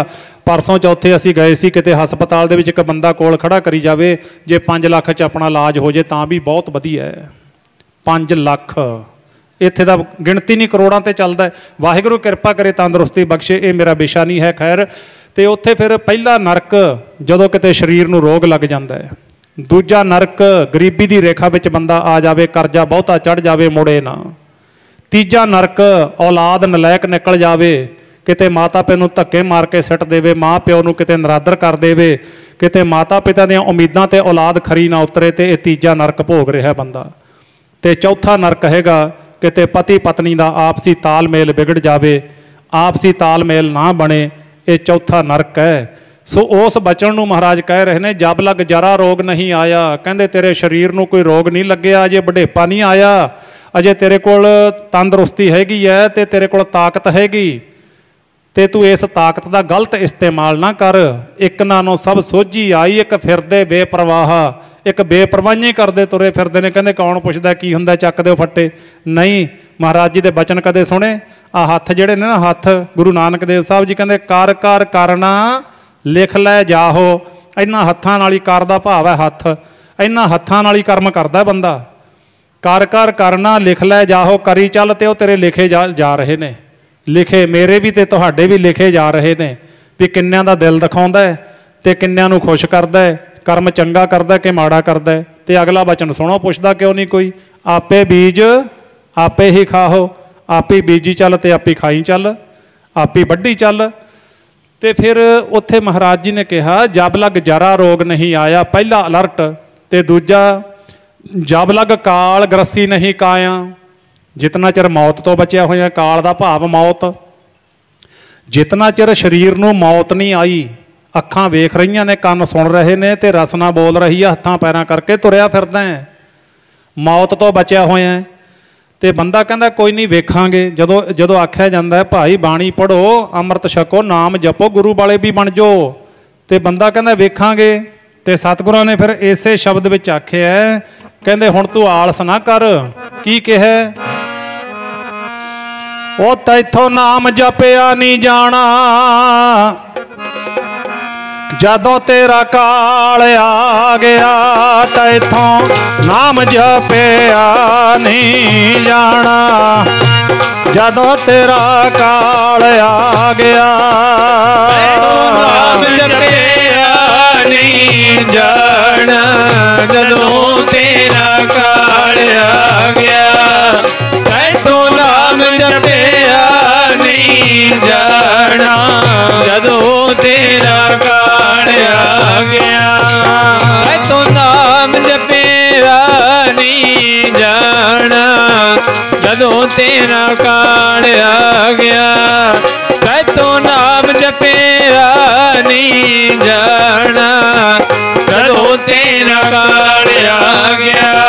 ਤੈਥੋਂ ਨਾਮ ਜਪਿਆ ਨਹੀਂ ਜਾਣਾ, ਜਪਿਆ ਨਹੀਂ ਨਾਮ ਗਾਣਾ, ਜਦੋਂ ਤੇਰਾ ਕਾਲ ਆ ਗਿਆ। ਤੈਥੋਂ ਨਾਮ ਜਪਿਆ ਨਹੀਂ ਜਾਣਾ, ਜਦੋਂ ਤੇਰਾ ਕਾਲ ਆ ਗਿਆ। ਨਾਮ ਜਪਿਆ ਨਹੀਂ ਜਾਣਾ, ਜਦੋਂ ਤੇਰਾ ਕਾਲ ਆ ਗਿਆ। ਤੈਥੋਂ ਨਾਮ ਜਪਿਆ ਨਹੀਂ ਜਾਣਾ, ਜਦੋਂ ਤੇਰਾ ਕਾਲ ਆ ਗਿਆ। ਤੈਥੋਂ ਨਾਮ ਜਪਿਆ ਨਹੀਂ ਜਾਣਾ, ਜਦੋਂ ਤੇਰਾ ਕਾਲ ਆ ਗਿਆ। ਤੈਥੋਂ ਨਾਮ ਜਪਿਆ ਨਹੀਂ ਜਾਣਾ, ਜਦੋਂ ਤੇਰਾ ਕਾਲ ਆ ਗਿਆ। ਭਗਤ ਜੀ ਕਹਿੰਦੇ ਅਬ ਨਾ ਭਜਸ, ਭਜਸ ਕਬ ਭਾਈ, ਆਵੈ ਅੰਤ ਨਾ ਭਜਿਆ ਜਾਈ। ਜਦੋਂ ਚਮਚੇ ਨਾਲ ਪਾਣੀ ਪੈਣ ਲੱਗ ਗਿਆ ਤੇ ਗਲੇ ਦੇ ਵਿੱਚੋਂ ਖਰੜ ਖਰੜ ਦੀ ਆਵਾਜ਼ ਆਉਣ ਲੱਗ ਗਈ, ਫਿਰ ਕਿਵੇਂ? ਅੱਜ ਮੌਕਾ ਹੈ, ਇਸ ਮੌਕੇ ਨੂੰ ਸੰਭਾਲ। ਸੁਣ ਮਨ ਮਿੱਤਰ ਪਿਆਰਿਆ, ਮਿਲ ਵੇਲਾ ਹੈ ਇਹ ਵਕਤ ਹੈ।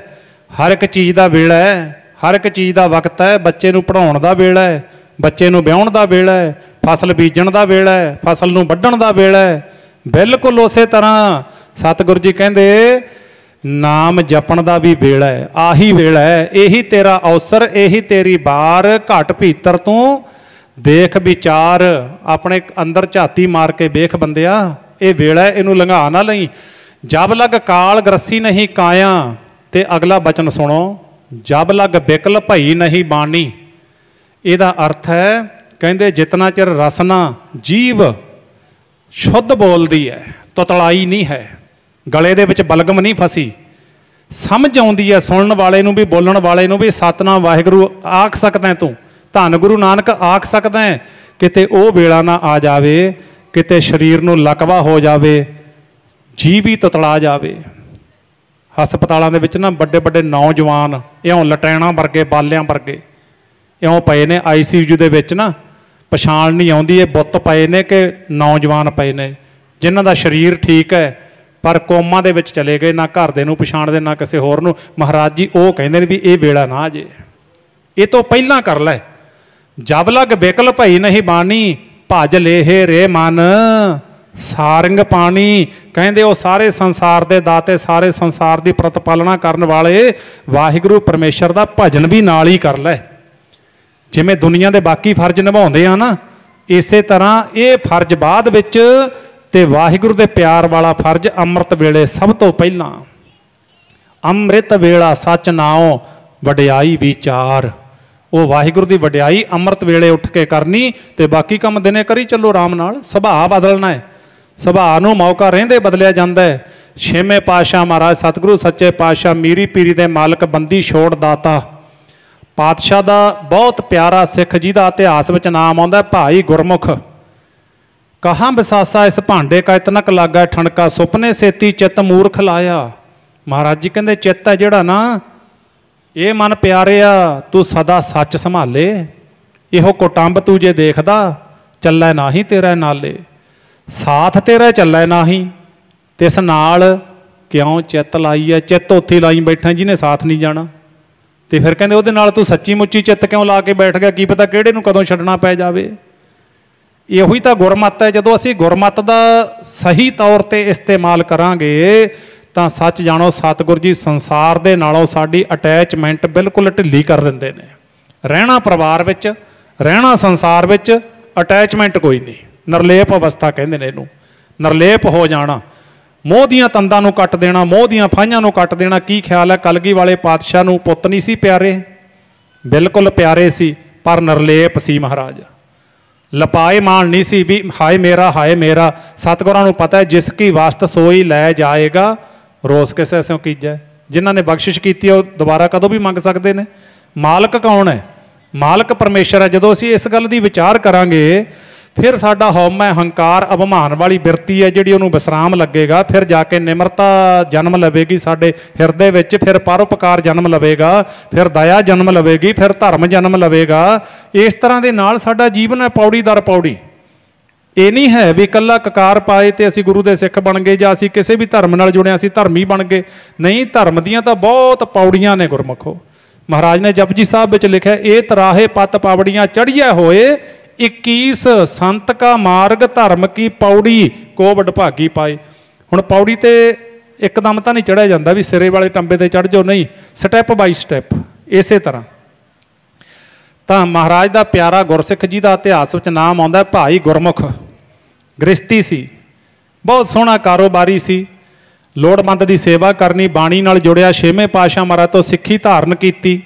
ਜਿੱਥੇ ਦੁਨੀਆ ਦੇ ਰਿਸ਼ਤੇ ਨਿਭਾਉਣੇ ਸਿੱਖੇ, ਦੁਨੀਆ ਦੀ ਕਿਰਤ ਕਰਨੀ ਸਿੱਖੀ, ਉੱਥੇ ਕਿਰਤ ਕਰਦਾ ਹੋਇਆ ਪਰਮਾਤਮਾ ਦੀ ਕੀਰਤੀ ਵੀ ਕਰਦਾ। ਸੱਚ ਜਾਣੋ ਜਦੋਂ ਅਸੀਂ ਵਾਹਿਗੁਰੂ ਦੇ ਚਰਨਾਂ ਨਾਲ ਜੁੜ ਜਾਵਾਂਗੇ ਨਾ, ਫਿਰ ਜਿਹੜਾ ਜੀਵਨ ਦੀ ਜਾਂਚ ਹੈ ਉਹ ਚੇਂਜ ਹੋ ਜਾਂਦੀ ਹੈ। ਕਿੰਨੀ ਚੇਂਜ ਹੋ ਜਾਂਦੀ ਹੈ? ਜਿਵੇਂ ਦਿਨ ਤੇ ਰਾਤ ਦਾ ਫਰਕ ਹੈ, ਇੰਨਾ ਫਰਕ ਪੈ ਜਾਂਦਾ ਹੈ। ਤੇ ਉਹ ਸੁਭਾਅ ਹੈ। ਕੀ ਸੁਭਾਅ ਹੈ? ਜਿਵੇਂ ਦੁੱਧ ਹੈ, ਦੁੱਧ ਦੇ ਵਿੱਚ ਨਾ ਆਪਾਂ ਪਾਣੀ ਪਾਉਂਦੇ ਹਾਂ। ਮਾਵਾਂ ਭੈਣਾਂ ਜਦੋਂ ਦੁੱਧ ਨੂੰ ਉਬਾਲਦੀਆਂ ਨੇ ਉਹਦੇ ਵਿੱਚ ਪਾਣੀ ਪਾਉਣਾ ਪੈਂਦਾ, ਇਕੱਲਾ ਦੁੱਧ ਨਹੀਂ ਉਬਲਦਾ, ਪਾਣੀ ਪਾਉਣਾ ਪੈਂਦਾ। ਪਾਣੀ ਜਿੰਨਾ ਮਰਜ਼ੀ ਮੈਲਾ ਹੈ, ਜਿੰਨਾ ਮਰਜ਼ੀ ਪਾਣੀ ਖਰਾਬ ਹੈ, ਦੁੱਧ ਦੇ ਵਿੱਚ ਪਾ ਦਿਓ, ਦੁੱਧ ਨੇ ਪਤਾ ਨਹੀਂ ਲੱਗਣ ਦੇਣਾ ਵੀ ਮੇਰੇ 'ਚ ਮੈਲਾ ਪਾਣੀ ਪੈ ਗਿਆ। ਆਖੋ ਸਤਨਾਮ ਸ਼੍ਰੀ ਵਾਹਿਗੁਰੂ। ਕੱਪੜਾ ਜਿੰਨਾ ਮਰਜ਼ੀ ਮੈਲਾ ਹੈ, ਸਾਬਣ ਦਾ ਸੰਗ ਹੋ ਜਾਣ ਦੇ, ਤੇ ਜਦੋਂ ਸਾਬਣ ਦਾ ਸੰਗ ਹੋ ਗਿਆ ਨਾ, ਕੱਪੜੇ ਨੇ, ਸਾਬਣ ਨੇ ਪਤਾ ਨਹੀਂ ਲੱਗਣ ਦੇਣਾ ਵੀ ਮੈਨੂੰ ਮੈਲੇ ਕੱਪੜੇ ਦਾ ਸੰਗ ਹੋਇਆ ਸੀ। ਨਹੀਂ, ਸਾਬਣ ਨੇ ਆਪਣਾ ਰੂਪ ਦੇ ਦੇਣਾ ਹੈ। ਦੁੱਧ ਨੇ ਮੈਲੇ ਪਾਣੀ ਨੂੰ ਆਪਣਾ ਰੂਪ ਦੇ ਦੇਣਾ ਹੈ। ਕਿਵੇਂ? ਜਿਵੇਂ ਕਦੇ ਬਿਧੀ ਚੰਦ ਡਾਕੂ, ਕਿਤੇ ਗਣਕਾ ਬੇਸ਼ਵਾ, ਕਿਤੇ ਅਜਾਮਲ ਪਾਪੀ, ਮੈਲਾ ਜੀਵਨ ਹੋ ਗਿਆ ਸੀ ਗੁਰਮੁਖੋ। ਜਦੋਂ ਗੁਰਬਾਣੀ ਦੇ ਵਿੱਚ ਅਭੇਦ ਹੋ ਗਏ, ਗੁਰੂ ਨੇ ਪਤਾ ਹੀ ਨਹੀਂ ਲੱਗਣ ਦਿੱਤਾ ਵੀ ਇਹ ਕਦੇ ਮੈਲੇ ਸੀ। ਆਖੋ ਸਤਨਾਮ ਸ਼੍ਰੀ ਵਾਹਿਗੁਰੂ।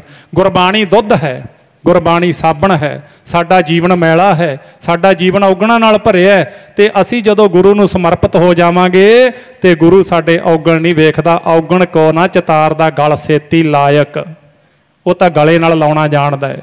ਉਹ ਸਾਡੇ ਪਾਪ ਨਹੀਂ ਵੇਖਦਾ, ਉਹ ਸਾਡੀਆਂ ਬੁਰਾਈਆਂ ਨਹੀਂ ਤੱਕਦਾ, ਉਹ ਸਾਡੇ ਔਗਣ ਨਹੀਂ ਵੇਖਦਾ। ਸਿੱਖਾ ਤੂੰ ਕਦੇ ਕਦਮ ਤਾਂ ਪੁੱਟ ਕੇ ਵੇਖ, ਕਦੇ ਕਦਮ ਤਾਂ ਪੁੱਟ ਸਾਧ ਸੰਗਤ।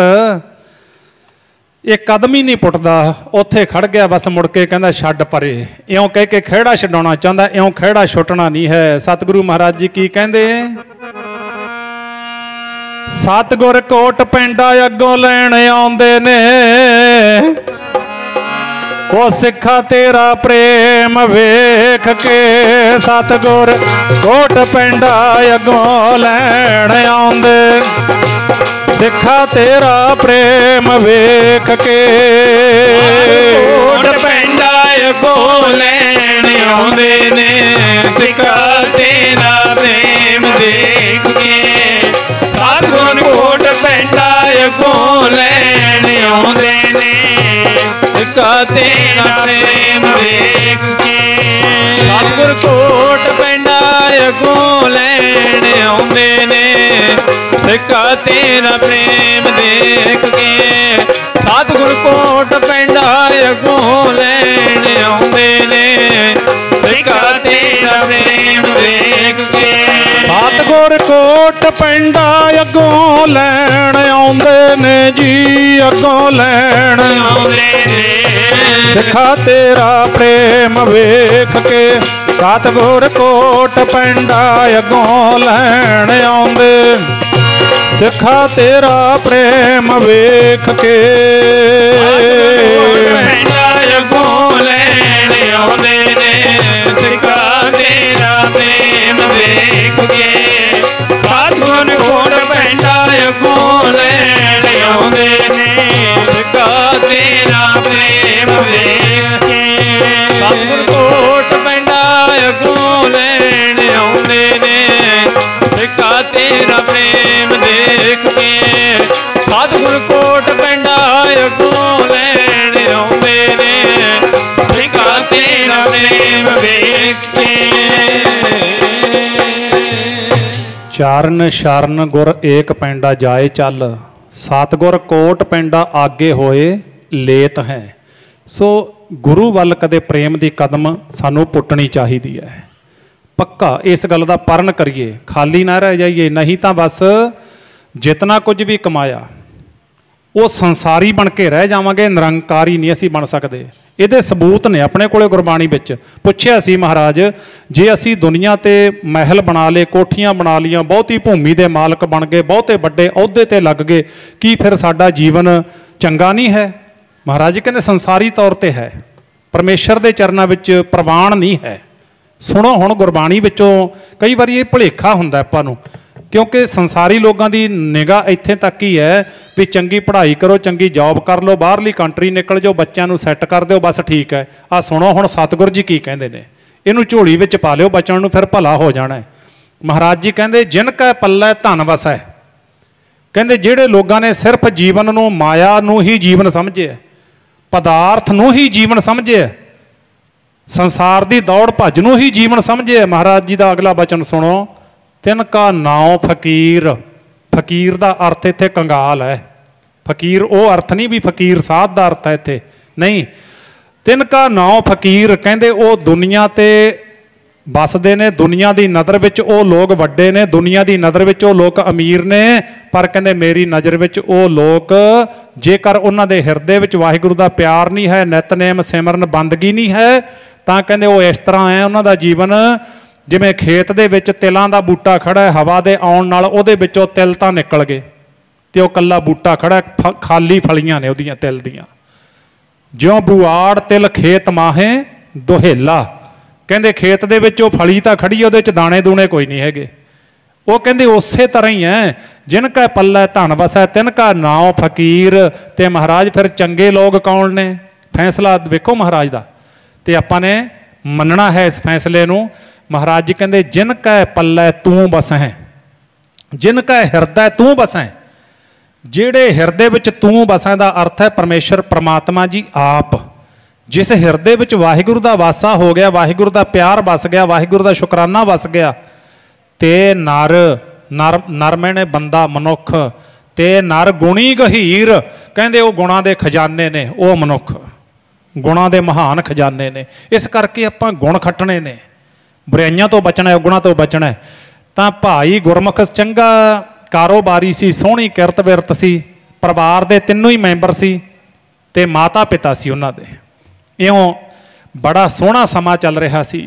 सच जाणो, जदों परिवार विच तंदरुस्ती है, किसी तरह का कोई सज्जा खब्बा कोई होर कलेश नहीं है, परिवार विच सोहना कारोबार चल रहा है, ना दिन चढ़दे दा पता लगदा, ना दिन छिपदे दा पता लगदा है। रातां भी छोटियां हुंदियां ने, दिन भी छोटे हुंदे ने। पर सच जाणो, जदों किते कोई परिवार विच मुकदमा पै गया, टेढ़ा मेढ़ा कोई होर कोई आदियां ब्यादियां उपाधियां पै गईयां, परिवार के मैंबर नूं कोई भयानक लग गया रोग, किहड़ियां नींदां, किहड़ी भुख, किहड़ियां खुशियां हत्थां पैरां दी पै जांदी है। फिर तो समय बदल जाते हैं, ना बोलण नूं चित्त करदा, ना कुछ खाण नूं चित्त करदा है। हसना तो समझो किधरे दूर ही चलिया गया, उत्थे फिर हासियां कित्थे, क्योंकि परिवार नूं चिंता का विषा बन जाता है। वाहिगुरू किरपा करे, घरां विच तंदरुस्तियां बख्शे, ते जिहड़े घर विच तंदरुस्ती है, सोहना समा लंघ रहा, शुक्र करया करो वाहिगुरू दा। सच्चे पातशाह इसे तरह किरपा करियो, इसे तरह ही बख्शदे रहो। तो सुनो, उत्थे समा बड़ा सोहना लंघ रहा सी।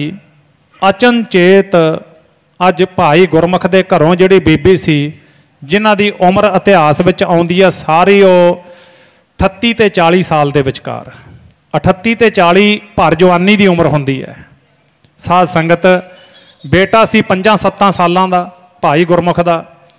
बीबी दे शरीर नूं किते रोग लग गया, रोग भी ऐसा भयानक लग्या, बड़े वैद्यां कोल, बड़े हकीमां कोल बड़ी दौड़ भज कीती गुरमुख ने, कोई कसर ना छड्डी, पर सारे वैद हकीम हथ खड़े करके। साध संगत, गुरबाणी आखदी है, गुरु जी कहंदे ने, धन गुरु तेग बहादुर महाराज जी आखदे ने, भगत कबीर जी अपनी अमृत बाणी विच आखदे ने, जदों घरां दे विच कोई इस तरह के कल कलेश दुख रोग आ जांदे ने, ते हसदे परिवार गुरमुखो ओले हो के रोंदे वेखे जांदे ने। रोंदे हसदे ते हसदियां नूं रोवण ला देवे, यही तेरे चोज मालका। रोंदे हसदे ते हसदियां नूं रोवण, यही तेरे चोज वाहिगुरू। रोंदे हसदे ते हसदियां नूं रोवण ला देवे, यही तेरे चोज वाहिगुरू। रोंदे हसदे ते हसदियां नूं रोवण ला देवे, यही तेरे चोज वाहिगुरू। रोंदे हसदे ते हसदियां नूं रोवण ला देवे, यही तेरे चोज वाहिगुरू। रोंदे हसदे ते हसदियां नूं रोवण ला देवे, यही तेरे चोज वाहिगुरू। रोंदे हसदे ते हसदियां नूं रोवण ला देवे, हसदियां नूं रोवण ला देवे, यही तेरे चोज मालका। रोंदे हसदे ते हसदियां नूं रोवण ला देवे, यही तेरे चोज मालका। रोंदे हसदे ते हसदियां नूं रोवण ला देवे, यही तेरे चोज मालका। रोंदे हसदे ते हसदियां नूं रोवण ला देवे, यही तेरे चोज मालका। रोंदे हसदे ते हसदियां नूं रोवण ला देवे, यही तेरे चोज मालका। रोंदे हसदे ते हसदियां नूं रोवण ला देवे, यही तेरे चोज मालका। हस तो जाए सो रोवत आवे, रोवत जाए सो हसै, बस तो होए होए सो उजर, उजर होए सो बसै। यो शब्द है, भेखारी ते राज करावै, राजा ते भेखारी। खल मूर्ख ते पंडित करबो, पंडित ते मुगधारी। सो इस तरह वाहिगुरू ਦੀਆਂ ਖੇਡਾਂ ਦਾ पता नहीं लगता। सतगुर जी कहते, जिस की पुजै औद तिसै कौन राखई, वैदक अन को पाव कहाँ लो भाखई। बीबी की उम्र पूरी हो गई, वाहिगुरू के घरों सवासां की डोरी जिहड़ी सी ना पूंजी मुक गई, तो जदों सवासां की पूंजी मुक जाए फिर पैसा किसी काम नहीं है। जे सवास पए ने, ये पैसा बड़ी मदद करता है। बड़ी हैल्प कर दिंदा है। पर जदों सवास पूरे हो जाण फिर इहनूं कोई रखण वाला है नहीं दुनिया ते। वो बीबी जिहड़ी सी ना शरीर कमज़ोर दुबला पतला हो गया, बिल्कुल आवाज़ धीमी पै गई। अज वो बेटा जिहड़ा सी 7 सालां दा भाई गुरमुख दा माँ दे कोल नूं हुंदा है, माँ दे कोल लग के कहंदा माँ हुण कदे चूरियां कुट के नहीं खवावेंगी, हुण आ सिर ते लम्मे लम्मे केस वड्डा जूड़ा रखिया है, हुण कदे नहीं कंघी नाल वाह के रुमाल कदे गुंदेंगी मेरे सिर जूड़े ते।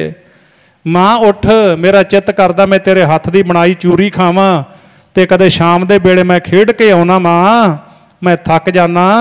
एक माँ है गुरमुखो, माँ का रिश्ता महान। ये विचार आपां एंड ते करांगे। ते उस वेले माँ जदों खेड के आउंदा मैं थक के आउंदा, तू मैनूं तौड़ी दे विचों दुध का गिलास ते बड़ा कौला भर के मैनूं छकाउंदी। माँ अज मैं तरसदा तेरियां उन्हां चीज़ां नूं। मंजी ते पई बेबस माँ दे अखां विचों अथरू आ जाने, पुੱਤ नूं छाती नाल ला लेना, पर चाहुंदी होई भी मंजे तो उठ ना सकी, क्योंकि रोग है गुरमुखो बड़ा भैड़ा हुंदा है। बड़े बड़े बलवान लोगों नूं जदों मंजी ते सिट लैंदा मुड़ के उठण नहीं दिंदा। ते इउं समा लंघिया, थोड़ा समा लंघिया, अज वो अभागा दिन आ गया जदों बच्चे दे कोलों माँ हमेशा वास्ते विछड़ गई, हमेशा वास्ते दूर चली गई। प्राण पंखेरू उडारी मार गए। गुरमुख बैठा है, बच्चा बैठा है, आंढ गुआंढ आ गया, सके संबंधी दुखों के सीरी आ गए। बच्चा कोल बैठा माँ दे नाल गल्लां करदा है, माँ तां नहीं बोलदी पर अपने मन नाल गल्लां करदा है। माँ जिंदगी दियां सारियां आसां अधूरियां पईयां ने, तेरे दिते संस्कार, तेरी दिती महान सेवा मैं कित्थों लवांगा, तेरे वाला प्यार मैं कित्थों लवांगा। माँ तू छड्ड के तुर गई है। सच जानो साडे कोल 3 चीज़ां हुंदियां ने, तिन्नां दा ही सानूं सत्कार करना चाहिदा है। सब तो पहला गुरु, धन श्री गुरु ग्रंथ साहब अपने सिख मत दे। गुरु वर्गी सिक्ख्या संसारी माँ कोले भी है नहीं, प्यो कोले भी नहीं। मान लिया करो इन्हां गल्लां नूं। भावें आपां कहने भी माँ प्यो बच्चे नूं संस्कार दिंदे ने, शायद कदे माँ की सिक्ख्या विच कमी रह सकती है, प्यो की दिती सिक्ख्या विच कमी रह सकती है, पर जिहड़ी गुरु माँ गुरु प्यो कोले सिक्ख्या, धन गुरु ग्रंथ साहब जी कोल सिक्ख्या ना, भरोसा करो इत्थे कोई कमी नहीं है। पूरे का किया सब किश पूरा, घट वध किश नाही। फिर ही आख्या सी गुरु अर्जन देव साहब जी ने, पूरा प्रभ आराध्या पूरा जाका नाओ, नानक पूरा पाया पूरे के गुण गाओ। पूरे दे गुण गा भी बंदिया। ते इस करके पूरे गुरु की सिक्ख्या, माँ प्यो की सिक्ख्या ते एक टीचर की सिक्ख्या, ये तिन्ने साडे सिक्ख्यार्थी ने, सानू सिखाउण वाले ने। जे असी संसारी तौर पर दफ्तरां दे काम धंधे करने सीखने ने तां सानू टीचरां कोलों सिक्ख्या लैनी पैंदी है। जे असी एक चंगा संसार विच अगे वधण वाला जीवन लैना तां माँ प्यो की सिक्ख्या लैनी पैंदी है। ते जे असी अध्यात्मवाद परमार्थ का जीवन जिउणा है तां सानू गुरु कोलों सिक्ख्या लैनी पैनी है, लैनी चाहिदी है, ये जरूरी है। ये नहीं भी वेखांगे नहीं फिर तां समा लंघ जाना है। ये हुणी लोड़ है इहदी आपां नूं। जिवें शरीर नूं भोजन की लोड़ है ते आत्मा नूं भजन की लोड़ है। ये नाल ही चाहिए, लेट नहीं होना चाहिए। शरीर भोजन बिना बचता नहीं ना, डैड हो जाता। शरीर नूं भोजन ना दिओ डैड हो जाता है, तो आत्मा नूं भजन ना दिओ फिर आत्मा डैड है। इस करके आत्मा नूं भजन जिहड़ा जरूरी है। महाराज ने बार बार लिखिया पिया, कर इशनान सिमर प्रभ अपना, मन तन भय अरोगा। गुर सतगुर का जो सिख अखाए, सो भल के उठ हर नाम ध्यावै। किन्ने थां ते गुरु ग्रंथ साहब विच लिखिया, पर सिख इन्ना वेसला हो गया भी शायद मैनू लोड़ नहीं, मेरे जीवन वास्ते मैनू लोड़ है, तुहाडे जीवन वास्ते तुहानू सारिआं नू लोड़ है, बहुत लोड़ है। फसल पानी बिना नहीं बचती ते सिख बाणी बिना नहीं बचता। गुरबाणी नू आसरा बनाओ, गुरबाणी नू आधार बनाओ अपनी जिंदगी का। सो उत्थे फिर जदों माँ का विछोड़ा हो गया ते पुੱਤ का विजोग, पुੱਤ का वैराग, पति का वैराग, क्योंकि एक जीवन साथी तुर गया।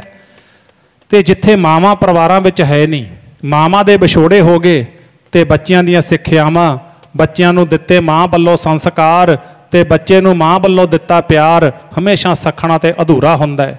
ये अपने कोले इतिहास है। जिस वेले महाराणी जिंदा, महाराणी जिंद कौर नूं अंग्रेज़ां दे वल्लों जेल विच बंद किया गया, महाराजा रणजीत सिंह के पुत्र महाराणी जिंदा कौर के पुत्र दलीप सिंह जियां नूं नाल कैद किया गया। उस वेले इन्हां ने सोचिया भी महाराणी जिंद कौर का जिहड़ा राजनीति सफ़र सी, गुरसिੱਖੀ वाला जीवन सी, ਉਹਦੇ तो अंग्रेज सरकार जिहड़ी थर थर कंबदी सी। जिहड़ी नीति महाराणी जिंद कौर कोल सी ना, वो नीति अंग्रेज़ां कोल भी नहीं सी। ऐसी नीति के मालक सी, राजनीति दे ते धार्मिक प्रपक्ता जिहड़ी सी महाराणी जिंदा कौर दे कोल, वो तो अंग्रेज सरकार घबराउंदी सी। जेल विच बंद किया, महाराजा दलीप सिंह जियां नूं बंद किया। माँ ते पुत नूं जदों जेल विच बंद किया, इन्हां ने ताकत नूं कमज़ोर करन वास्ते महाराजा दलीप सिंह दे उपर ईसाई मत दे लोग रखे। ईसाई मत दे लोग जदों रखे, उन्होंने महाराजा दलीप सिंह नूं ईसाई मत की मत देनी शुरू कर दी ते उन्हां दे सिर दे जिहड़े लंबे लंबे केस सी वो कटवा दिते जां कट दिते। उन्हां दा जिहड़ा सिੱਖੀ ਸਰੂਪ सी, अमृत छकिया सी महाराजा दलीप सिंह ने, ते सिੱਖੀ ਸਰੂਪ भी उन्हां दा गायब कर दिता। महाराजा दलीप सिंह बिल्कुल नास्तिक बन गए, सिੱਖੀ ਸਰੂਪ वाले पासे उन्हां दा ध्यान ही तोड़ दिता। एक माँ की सिੱਖਿਆ की हुंदी है, दास उहदे ते गल कर रहा है। एक माँ का विछोड़ा की हुंदा है, एक माँ का प्यार की हुंदा है। माँ किवें अपने सुत्ते परिवार नूं जगा दिंदी है, माँ किवें अपने सुत्ते समाज नूं जगा दिंदी है। ये अपने कोले इतिहास भी, अपने घरां दीयां गल्लां भी ने। ते संखेप दे विच आवां ते जदों महाराणी जिंदा दा अपने पुत्र महाराजा दलीप सिंह दे नाल मिलाप होया, इतिहास कहंदा, मैं सुनिया पढ़िया नहीं, कहंदे महाराणी जिंदा दे नेत्रां दी जोत चली गई सी, अखां तो दिसणों हट गया सी। सजावां ही इंनियां दित्तियां सी पापियां ने, कोई भी लिहाज नहीं करता। गुरमुखो जिहड़ा जालम हुंदा है, तानाशाही लोग हुंदे ने, वो कदे भी लिहाज नहीं करते, सजावां इहो जिहियां दिंदे ने, सब कुछ ये हुंदा है, वो वखरा विषय। तो जदों मिलाप होया, महाराणी जिंदा ने अपने पुत्र नूं बुक्कल विच लिया, महाराजा दलीप सिंह नूं जदों बुक्कल विच लिया, हुण माँ का मोह हुंदा है, प्यार हुंदा है, विछड़िया पुत मिलिया, रज के घुट के प्यार किया। तो माँ का सुभाअ हुंदा है पुत्र दे शरीर दे उत्ते हत्थ फेरना, ते हत्थ फेरदियां मुख ते हत्थ फेरिया।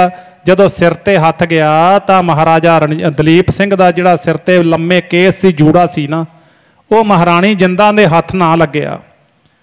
महाराणी जिंदा कहण लगी, पुत पुत दलीप सिंह तेरे केस कित्थे ने? महाराजा दलीप सिंह कहने, माँ वो केस मेरे अंग्रेज हुकूमत ने कतल करवा दिते। ते कहंदे माँ ने उस वेले एक बचन आख्या, महाराणी जिंदा ने, ये बचन ध्यान नाल सुनना, माँ की डेफिनेशन की है। महाराणी जिंदा कहण लगी, पुत तू भुल गया, तू भुल गया माँ किस गल नूं? कहंदे तू कलगी वाले पातशाह दा पुत है।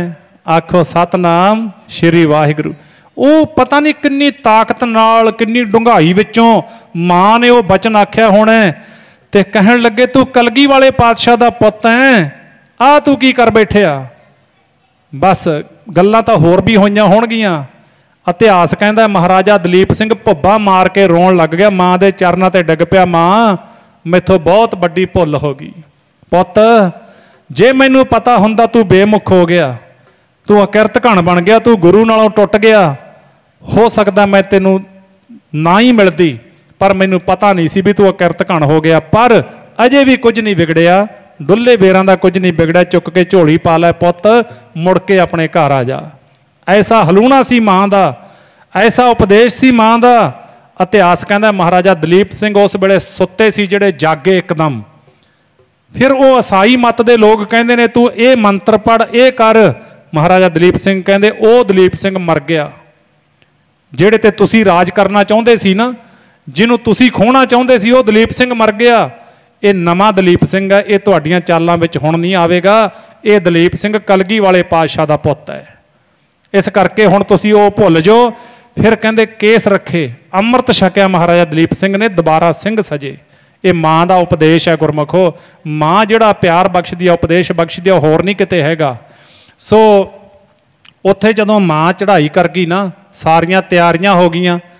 अज माँ की जदों अर्थी चुकन लगे घरों, तो उस वेले जिहड़ा विराग हुंदा है, प्यार हुंदा है, वो आपां सारे जाणदे हां। एक माँ नूं तोरना हत्थी अखां दे सामने बड़ा औखा हुंदा है, क्योंकि माँ का जिहड़ा रिश्ता पंध हुंदा है, ਕਹਿੰਦੇ ਅਕਬਰ ਬਾਦਸ਼ਾਹ ਕਹਿਣ ਲੱਗਿਆ ਆਪਣੀ ਮਾਂ ਨੂੰ, ਆਪਣੀ ਮਾਂ ਦੇ ਪਾਸ ਜਾ ਕੇ ਕਹਿੰਦਾ, ਮਾਂ ਮੈਂ ਦੁਨੀਆ ਦਾ ਰਾਜਾ, ਖਜ਼ਾਨਿਆਂ ਦਾ ਮਾਲਕ, ਫੌਜਾਂ ਦਾ ਮਾਲਕ।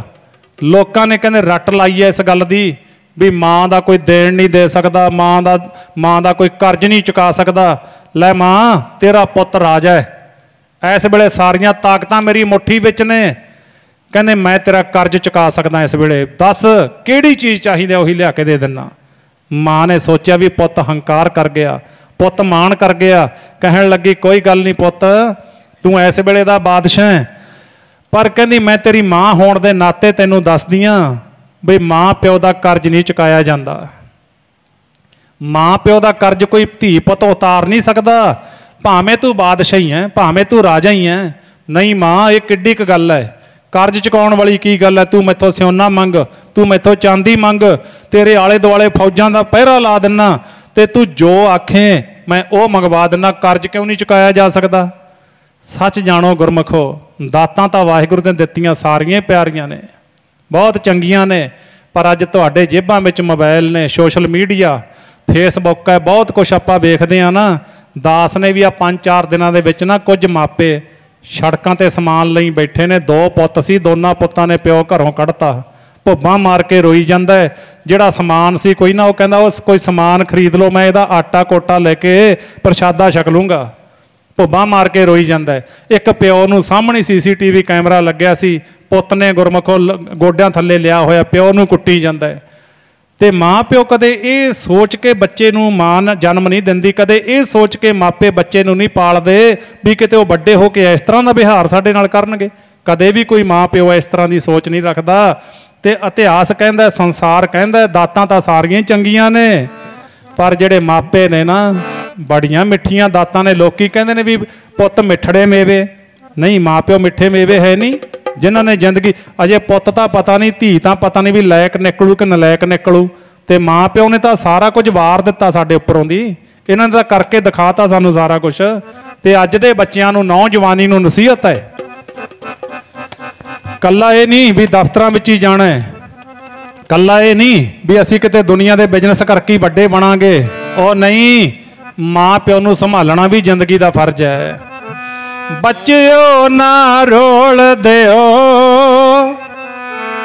ਮਾਪੇ ਅਣਮੋਲੀਆਂ ਦਾਤਾਂ, ਬੱਚਿਓ ਨਾ ਰੋਲ ਦਿਓ, ਮਾਪੇ ਅਣਮੋਲੀਆਂ ਦਾਤਾਂ, ਬੱਚਿਓ ਨਾ ਰੋਲ ਦਿਓ, ਮਾਪੇ ਅਣਮੋਲੀਆਂ ਦਾਤਾਂ, ਬੱਚਿਓ ਨਾ ਰੋਲ ਦਿਓ, ਮਾਪੇ ਅਣਮੋਲੀਆਂ ਦਾਤਾਂ, ਬੱਚਿਓ ਨਾ ਰੋਲ ਦਿਓ, ਮਾਪੇ ਅਣਮੋਲੀਆਂ ਦਾਤਾਂ, ਬੱਚਿਓ ਨਾ ਰੋਲ ਦਿਓ, ਮਾਪੇ ਅਣਮੋਲੀਆਂ ਦਾਤਾਂ, ਬੱਚਿਓ ਨਾ ਰੋਲ ਦਿਓ, ਮਾਪੇ ਵੱਡ ਮੁੱਲੀਆਂ ਦਾਤਾਂ, ਬੱਚਿਓ ਨਾ ਰੋਲ ਦਿਓ, ਬਾਪੇ ਵੱਡ ਮੁੱਲੀਆਂ ਦਾਤਾਂ, ਬੱਚਿਓ ਨਾ ਰੋਲ ਦਿਓ, ਮਾਪੇ ਵੱਡ ਮੁੱਲੀਆਂ ਦਾਤਾਂ, ਬੱਚਿਓ ਨਾ ਰੋਲ ਦਿਓ,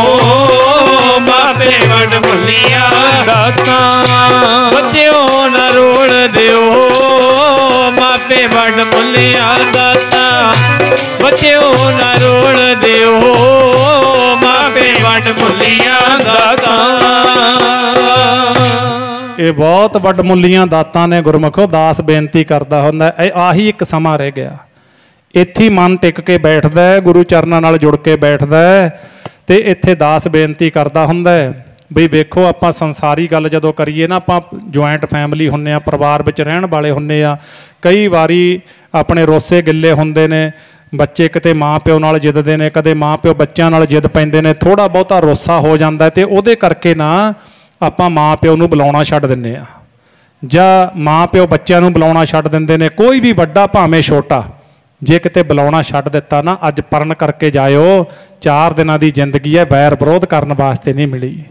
ਇਹ ਤਾਂ ਰਿਸ਼ਤੇ ਨਿਭਾਉਣ ਵਾਸਤੇ ਮਿਲੀ ਹੈ, ਇਹ ਤਾਂ ਸੱਚਾ ਤੇ ਉੱਤਮ ਪਿਆਰ ਕਰਨ ਵਾਸਤੇ ਮਿਲੀ ਹੈ। ਅੱਜ ਬੀਬਾ ਸਰਬਜੀਤ ਕੌਰ ਦੀ ਅੰਤਮ ਅਰਦਾਸ ਤੇ ਆਪਾਂ ਆਏ ਹਾਂ। ਅੱਜ ਪਰਨ ਕਰਕੇ ਜਾਇਓ, जे किते नूह सੱਸ ਨੂੰ ਬੁਲਾਉਣੋਂ ਹਟੀ ਹੈ ਤੇ ਸੱਸ ਨੂੰਹ ਨੂੰ ਬੁਲਾਉਣੋਂ ਹਟੀ ਹੈ, ਪਿਓ ਪੁੱਤ ਨੂੰ ਬੁਲਾਉਣੋਂ ਹਟ ਗਿਆ ਤੇ ਪੁੱਤ ਪਿਓ ਨੂੰ ਬੁਲਾਉਣੋਂ ਹਟ ਗਿਆ।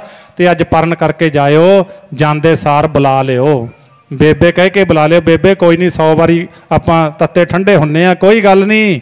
ਤੇ ਪਿਓ ਪੁੱਤ ਨੂੰ ਕਹਿ ਦੇਵੇ, ਉਹ ਪੁੱਤ ਪਿਓ ਨੂੰ ਕਹਿ ਦੇਵੇ, ਬਾਪੂ ਜੀ ਮੈਥੋਂ ਗਲਤੀ ਹੋ ਗਈ। ਪਿਓ ਹਮੇਸ਼ਾ ਹੀ ਵੱਡਾ ਹੁੰਦਾ ਹੈ, ਮਾਂ ਹਮੇਸ਼ਾ ਹੀ ਵੱਡੀ ਹੁੰਦੀ ਹੈ। ਝੁਕਣਾ ਜਿਹਨੂੰ ਆ ਗਿਆ ਨਾ, ਉਹ ਜ਼ਿੰਦਗੀ ਦੇ ਬਹੁਤ ਸੁੱਖ ਲੈ ਜਾਂਦਾ ਹੈ।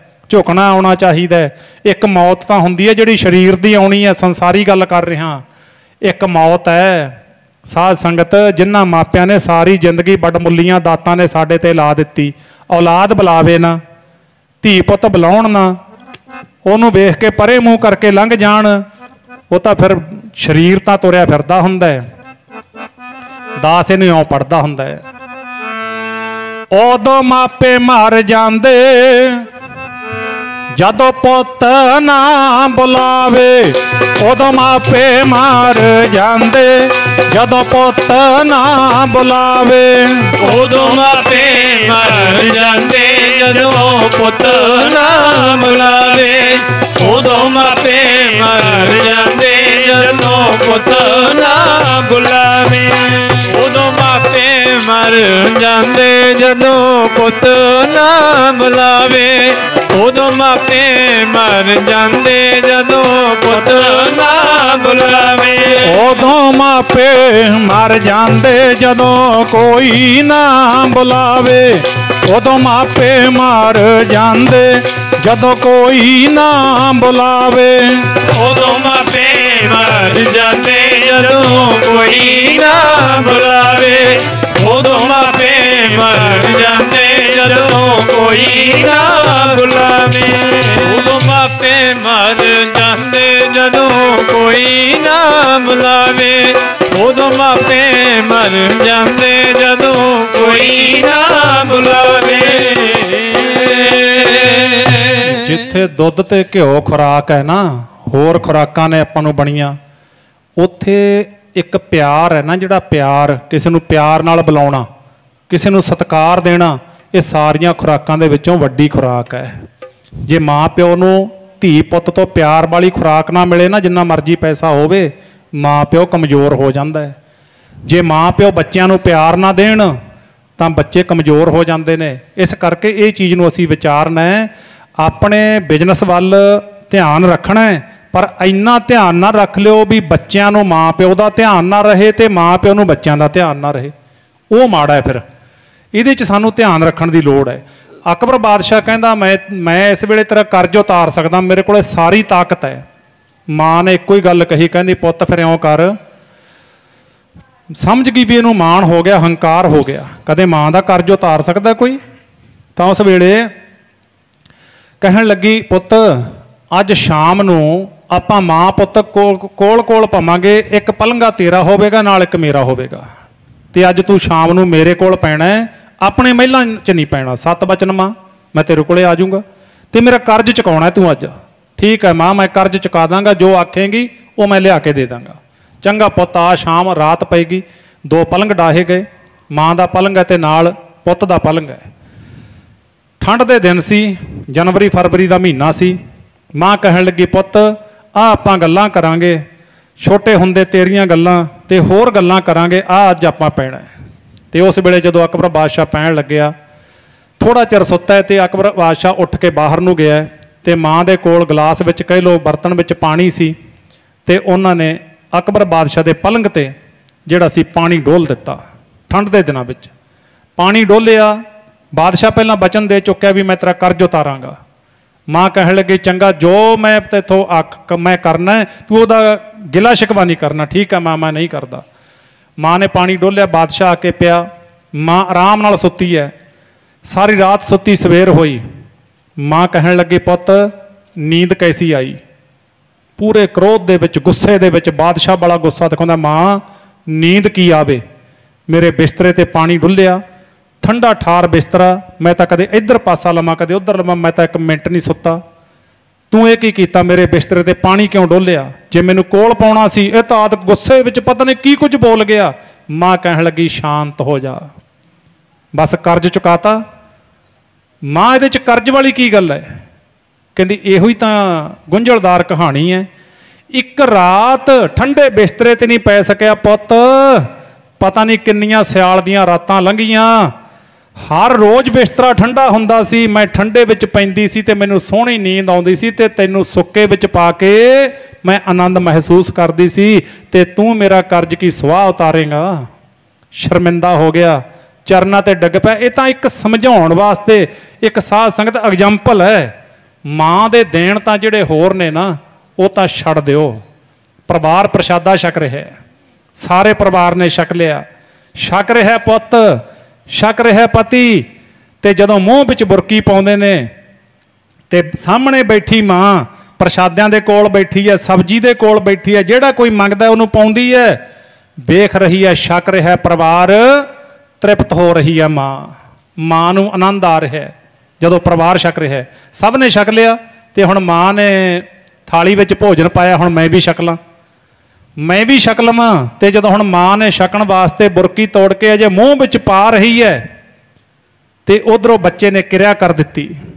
समझते हो ना, बच्चे ने किरिया कर दित्ती, बाथरूम कर दिता जज इतादक। ते उस वेले बुरकी थाली विच रख के मत्थे त्योड़ी नहीं पाई, बच्चे नूं साफ किया ते बच्चे नूं चंगी तरह साफ करके मुख चुम्मिया, छाती नाल लाया ते उहनूं लाड करदी है, कोल बिठा के फिर प्रशादा छकना शुरू कर दिंदी है। आखो सतनाम श्री वाहिगुरू। ये माँ दे प्यो दे हिस्से, माँ दे ते प्यो दे हिस्से आया है। ते इसे करके राइटर दी कलम ने लिखिया है, धी ते पुत कदे इस गल दा ये ना कहण भी असीं माँ प्यो दी सेवा करके एहसान कर दिता, नहीं ये तो साडा फर्ज है। गुरमुखो शुक्र करो सानू माँ प्यो दी सेवा, सानू गुरु दी सेवा दा समा मिलिया, हस के करनी चाहिदी है। लख जन्म नहीं दे सकदे पुत लेखा मावां दा, देण दिता ना जावे मामा ठंडियां छावां दा। लख जन्म नहीं दे सकदे पुत लेखा मावां दा, देण दिता ना जावे मामा ठंडियां छावां दा।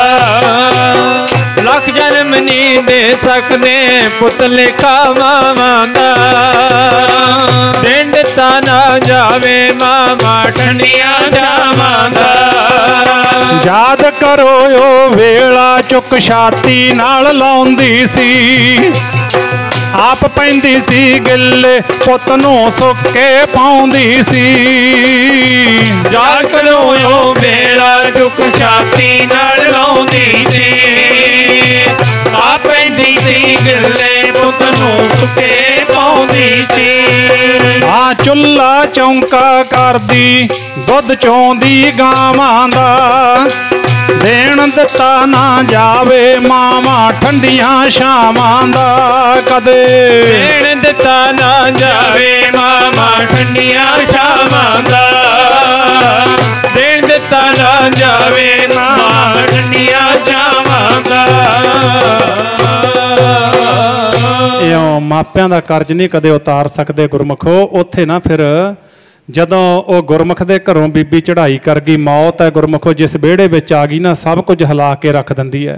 बहुत वड्डा दुख हुंदा है, पर भाणे नूं मनना, हुक्म विच रहना, रजा विच रहना, पर वो वेला ऐसा हुंदा है। ते जदों माँ दे मृतक शरीर का इशनान करवाया गया, अर्थी ते रखिया गया, कहंदे हुण लै चलो।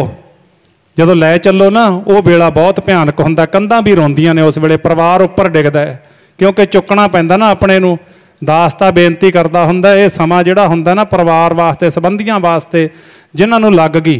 हुण आ जो बीबा सरबजीत कौर दी जिहड़ी हैगी तस्वीर पई है ना, ये जिस हत्थां ने चक्की होनी है, परिवार का मैंबर चुक के लिआया ना, परिवार का खास बंदा लैके आउंदा है।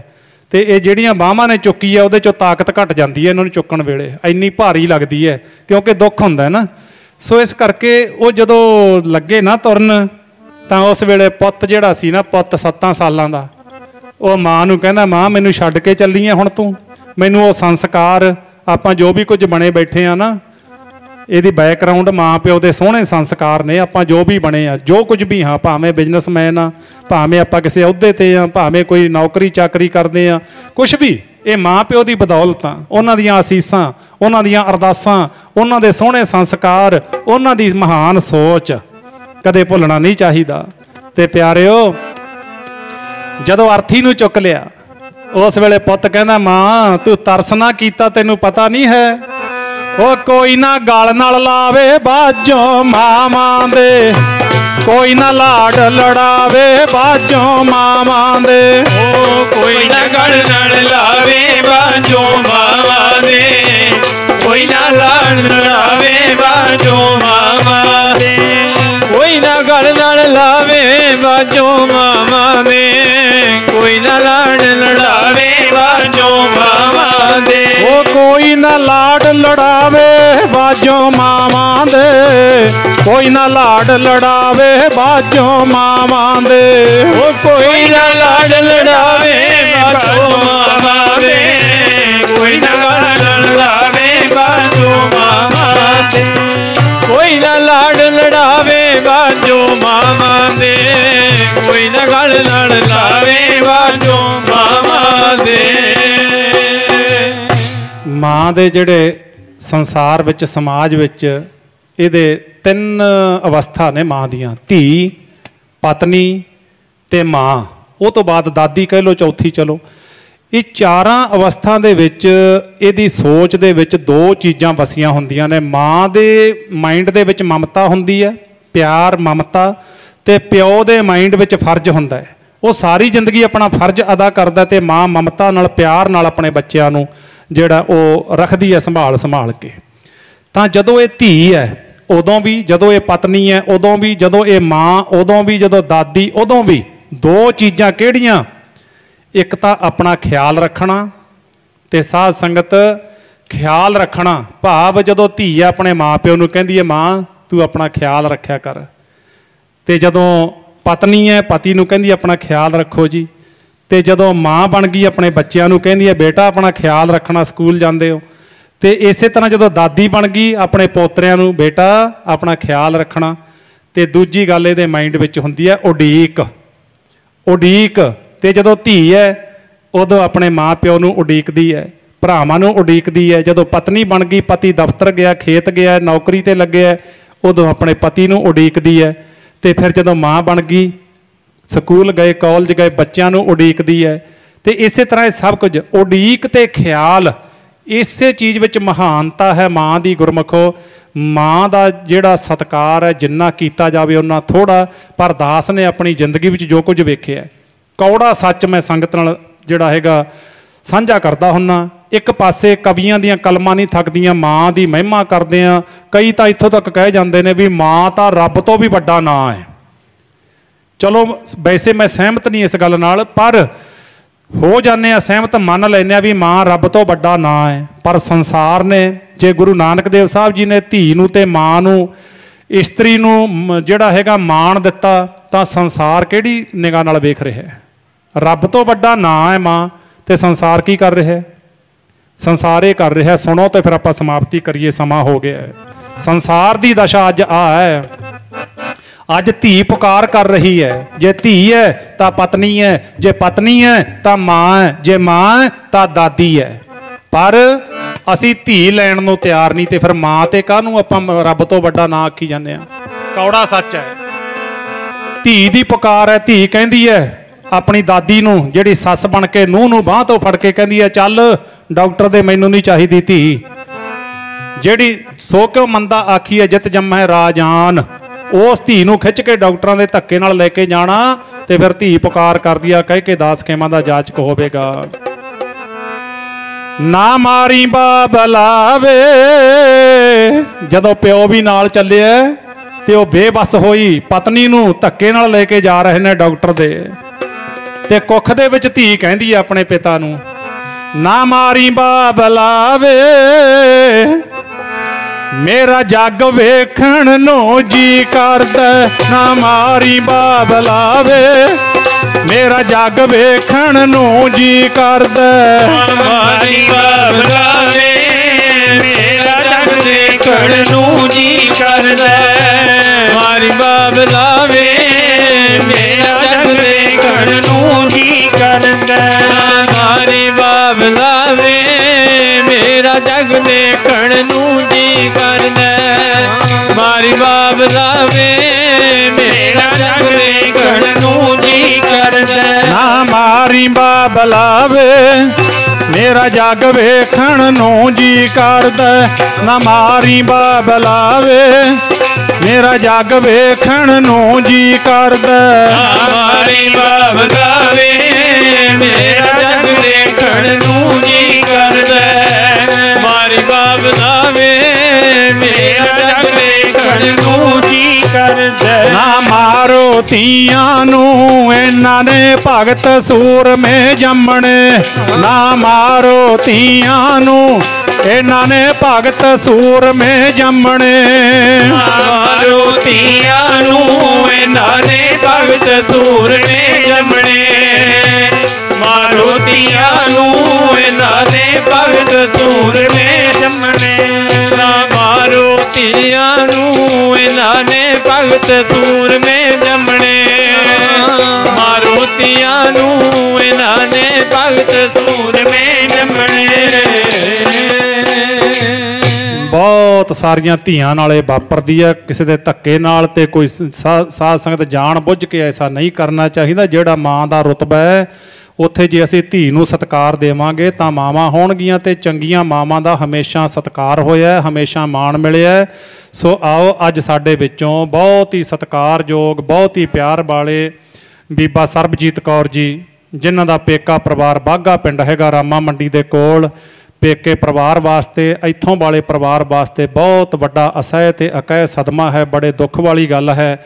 ਇਸ ਪਰਿਵਾਰ ਦੇ ਮੁਖੀ ਸਵਰਗਵਾਸੀ ਬਾਪੂ ਹਾਕਮ ਸਿੰਘ ਜੀ, ਜੋ ਪਰਿਵਾਰ ਦੇ ਮੁਖੀ, ਉਹਨਾਂ ਦੇ ਸਮੁੱਚੇ ਪਰਿਵਾਰ ਵਾਸਤੇ ਬੀਬਾ ਸਰਬਜੀਤ ਕੌਰ ਦੇ ਜੀਵਨ ਸਾਥੀ ਭਾਈ ਸਾਹਿਬ ਭਾਈ ਗੁਰਜੰਟ ਸਿੰਘ ਜੀ, ਉਹਨਾਂ ਵਾਸਤੇ ਇੱਕ ਜੀਵਨ ਸਾਥੀ ਦਾ ਚਲੇ ਜਾਣਾ ਇਸ ਉਮਰ ਦੇ ਵਿੱਚ ਬਹੁਤ ਵੱਡੀ ਦੁਖਦਾਈ ਘਟਨਾ ਹੈ। ਉਹਨਾਂ ਦੇ ਬਹੁਤ ਪਿਆਰੇ ਪੁੱਤਰ ਭਾਈ ਸਾਹਿਬ ਭਾਈ ਅਤਿੰਦਰਪਾਲ ਸਿੰਘ ਜੀ ਔਰ ਬੀਬਾ ਸਰਬਜੀਤ ਕੌਰ ਦੀ ਨੂੰਹ ਰਾਣੀ ਬੀਬਾ ਨਵਮੀਤ ਕੌਰ, ਜਿਨ੍ਹਾਂ ਨੇ ਆਪਣੀ ਪਿਆਰੀ ਮਾਂ ਨੂੰ ਆਪਣੇ ਹੱਥਾਂ ਵਿੱਚ ਤੋਰ ਦਿੱਤਾ। ਔਰ ਜਿੱਥੇ ਸਮੁੱਚੇ ਪਰਿਵਾਰ ਨੂੰ ਬਹੁਤ ਵੱਡਾ ਇਹ ਘਾਟਾ ਪਿਆ, ਉੱਥੇ ਪਿਆਰੀ ਧੀ ਅਸ਼ਪਿੰਦਰ ਕੌਰ ਵਾਸਤੇ ਔਰ ਇਸ ਘਰ ਦੇ ਜਵਾਈ ਕਾਕਾ ਜਸਪਿੰਦਰ ਸਿੰਘ ਵਾਸਤੇ ਬਹੁਤ ਵੱਡੀ ਦੁੱਖ ਦੀ ਗੱਲ ਹੈ।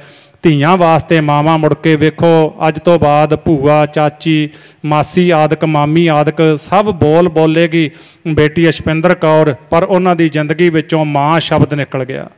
ਮਾਂ ਜਿਹੜੀ ਹੈ ਸਾਧ ਸੰਗਤ, ਉਹ ਪਿਆਰ ਦੀ ਛਾਂ ਹੈ, ਠੰਡੇ ਬੋਹੜ ਦੀ ਛਾਂ ਹੈ, ਮਿੱਠੀ ਛਾਂ ਹੈ। ਤੇ ਪੂਰਾ ਸਿੱਧੂ ਬਰਾੜ ਪਰਿਵਾਰ, ਇਹ ਪਰਿਵਾਰ ਮੇਰਾ ਆਪਣਾ ਪਰਿਵਾਰ ਹੈ, ਕਿਉਂਕਿ ਭਾਈ ਗੁਰਜੰਟ ਸਿੰਘ ਹੋਰਾਂ ਦੇ ਜਿਹੜੇ ਭਰਾ ਹਨ ਭਾਈ ਬਲਦੇਵ ਸਿੰਘ ਹੋਰੀ ਔਰ ਸਾਡੇ ਸਤਿਕਾਰਯੋਗ ਫੱਫੜ ਜੀ ਸਰਦਾਰ ਦੀਸ਼ ਸਿੰਘ ਤੇ ਉਹਨਾਂ ਦਾ ਬੇਟਾ ਕਾਕਾ ਹਰਮਨਪਾਲ ਸਿੰਘ, ਜਿਨ੍ਹਾਂ ਨੂੰ ਆਪਾਂ ਪਿਆਰ ਵਿੱਚ ਰਿੰਕਾ ਕਹਿੰਦੇ ਆ। ਤੇ ਇਹ ਮੇਰਾ ਆਪਣਾ ਪਰਿਵਾਰ ਹੈ। ਰਿੰਕਾ ਸਿੰਘ ਜਿਹੜਾ ਆਪਣਾ ਹਰਮਨਪਾਲ ਸਿੰਘ ਆ ਸਾਡੇ ਭੂਆ ਜੀ ਦੇ ਲੜਕੇ ਨੇ। ਤੇ ਇਹਨਾਂ ਨੇ ਮੈਨੂੰ ਇੱਥੇ ਆਉਣ ਵਾਸਤੇ ਹੁਕਮ ਕੀਤਾ ਤੇ ਆਖਿਆ, ਕਹਿੰਦੇ ਆਪਣੇ ਪਰਿਵਾਰ ਵਿੱਚ ਇਹ ਘਟਨਾ ਵਾਪਰ ਗਈ ਹੈ। ਵੇਖੋ ਆਪਣੇ ਹੱਥਾਂ ਦੇ ਵਿੱਚ ਆਪਣੇ ਪਰਿਵਾਰ ਦੇ ਰੰਗਲੇ ਸੱਜਣ, ਜਿਹਦੇ ਵਿੱਚ ਸਾਡੇ ਸਤਿਕਾਰਯੋਗ ਫੱਫੜ ਜੀ ਦਰਸ਼ਨ ਸਿੰਘ ਹੋਰੀ, ਦੀਸ਼ ਸਿੰਘ ਹੋਰੀ ਤੇ ਹੋਰ ਬਹੁਤ ਸਾਰੇ ਸੱਜਣ ਮੇਰੀਆਂ ਅੱਖਾਂ ਦੇ ਸਾਹਮਣੇ ਕਿਤੇ ਨੌਜਵਾਨ ਭਰ ਜਵਾਨੀ ਦੇ ਵਿੱਚ ਆਪਣੇ ਪਰਿਵਾਰਾਂ ਨੂੰ ਛੱਡ ਕੇ ਆਪਣੇ ਕੋਲੋਂ ਅੱਖਾਂ ਤੋਂ ਓਹਲੇ ਹੋ ਗਏ। ਤੇ ਸਾਧ ਸੰਗਤ, ਇਹ ਵਾਹਿਗੁਰੂ ਦੀਆਂ ਖੇਡਾਂ ਨੇ, ਆਪਾਂ ਭਾਣੇ ਨੂੰ ਮੰਨਣਾ ਹੈ, ਵਾਹਿਗੁਰੂ ਦੇ ਹੁਕਮ ਵਿੱਚ ਰਹਿਣਾ ਹੈ। ਪਰਿਵਾਰ ਵਾਸਤੇ ਬਹੁਤ ਵੱਡੀ ਸੱਟ ਹੈ। ਸੋ ਬੇਅੰਤ ਭੁੱਲਾਂ ਦੀ ਬਖਸ਼ੋ ਖਿਮਾ। ਇਹ ਜੋ ਆਪਾਂ ਅੱਜ ਦਾ ਜਿਹੜਾ ਪ੍ਰੋਗਰਾਮ ਸੀ ਅੰਤਮ ਅਰਦਾਸ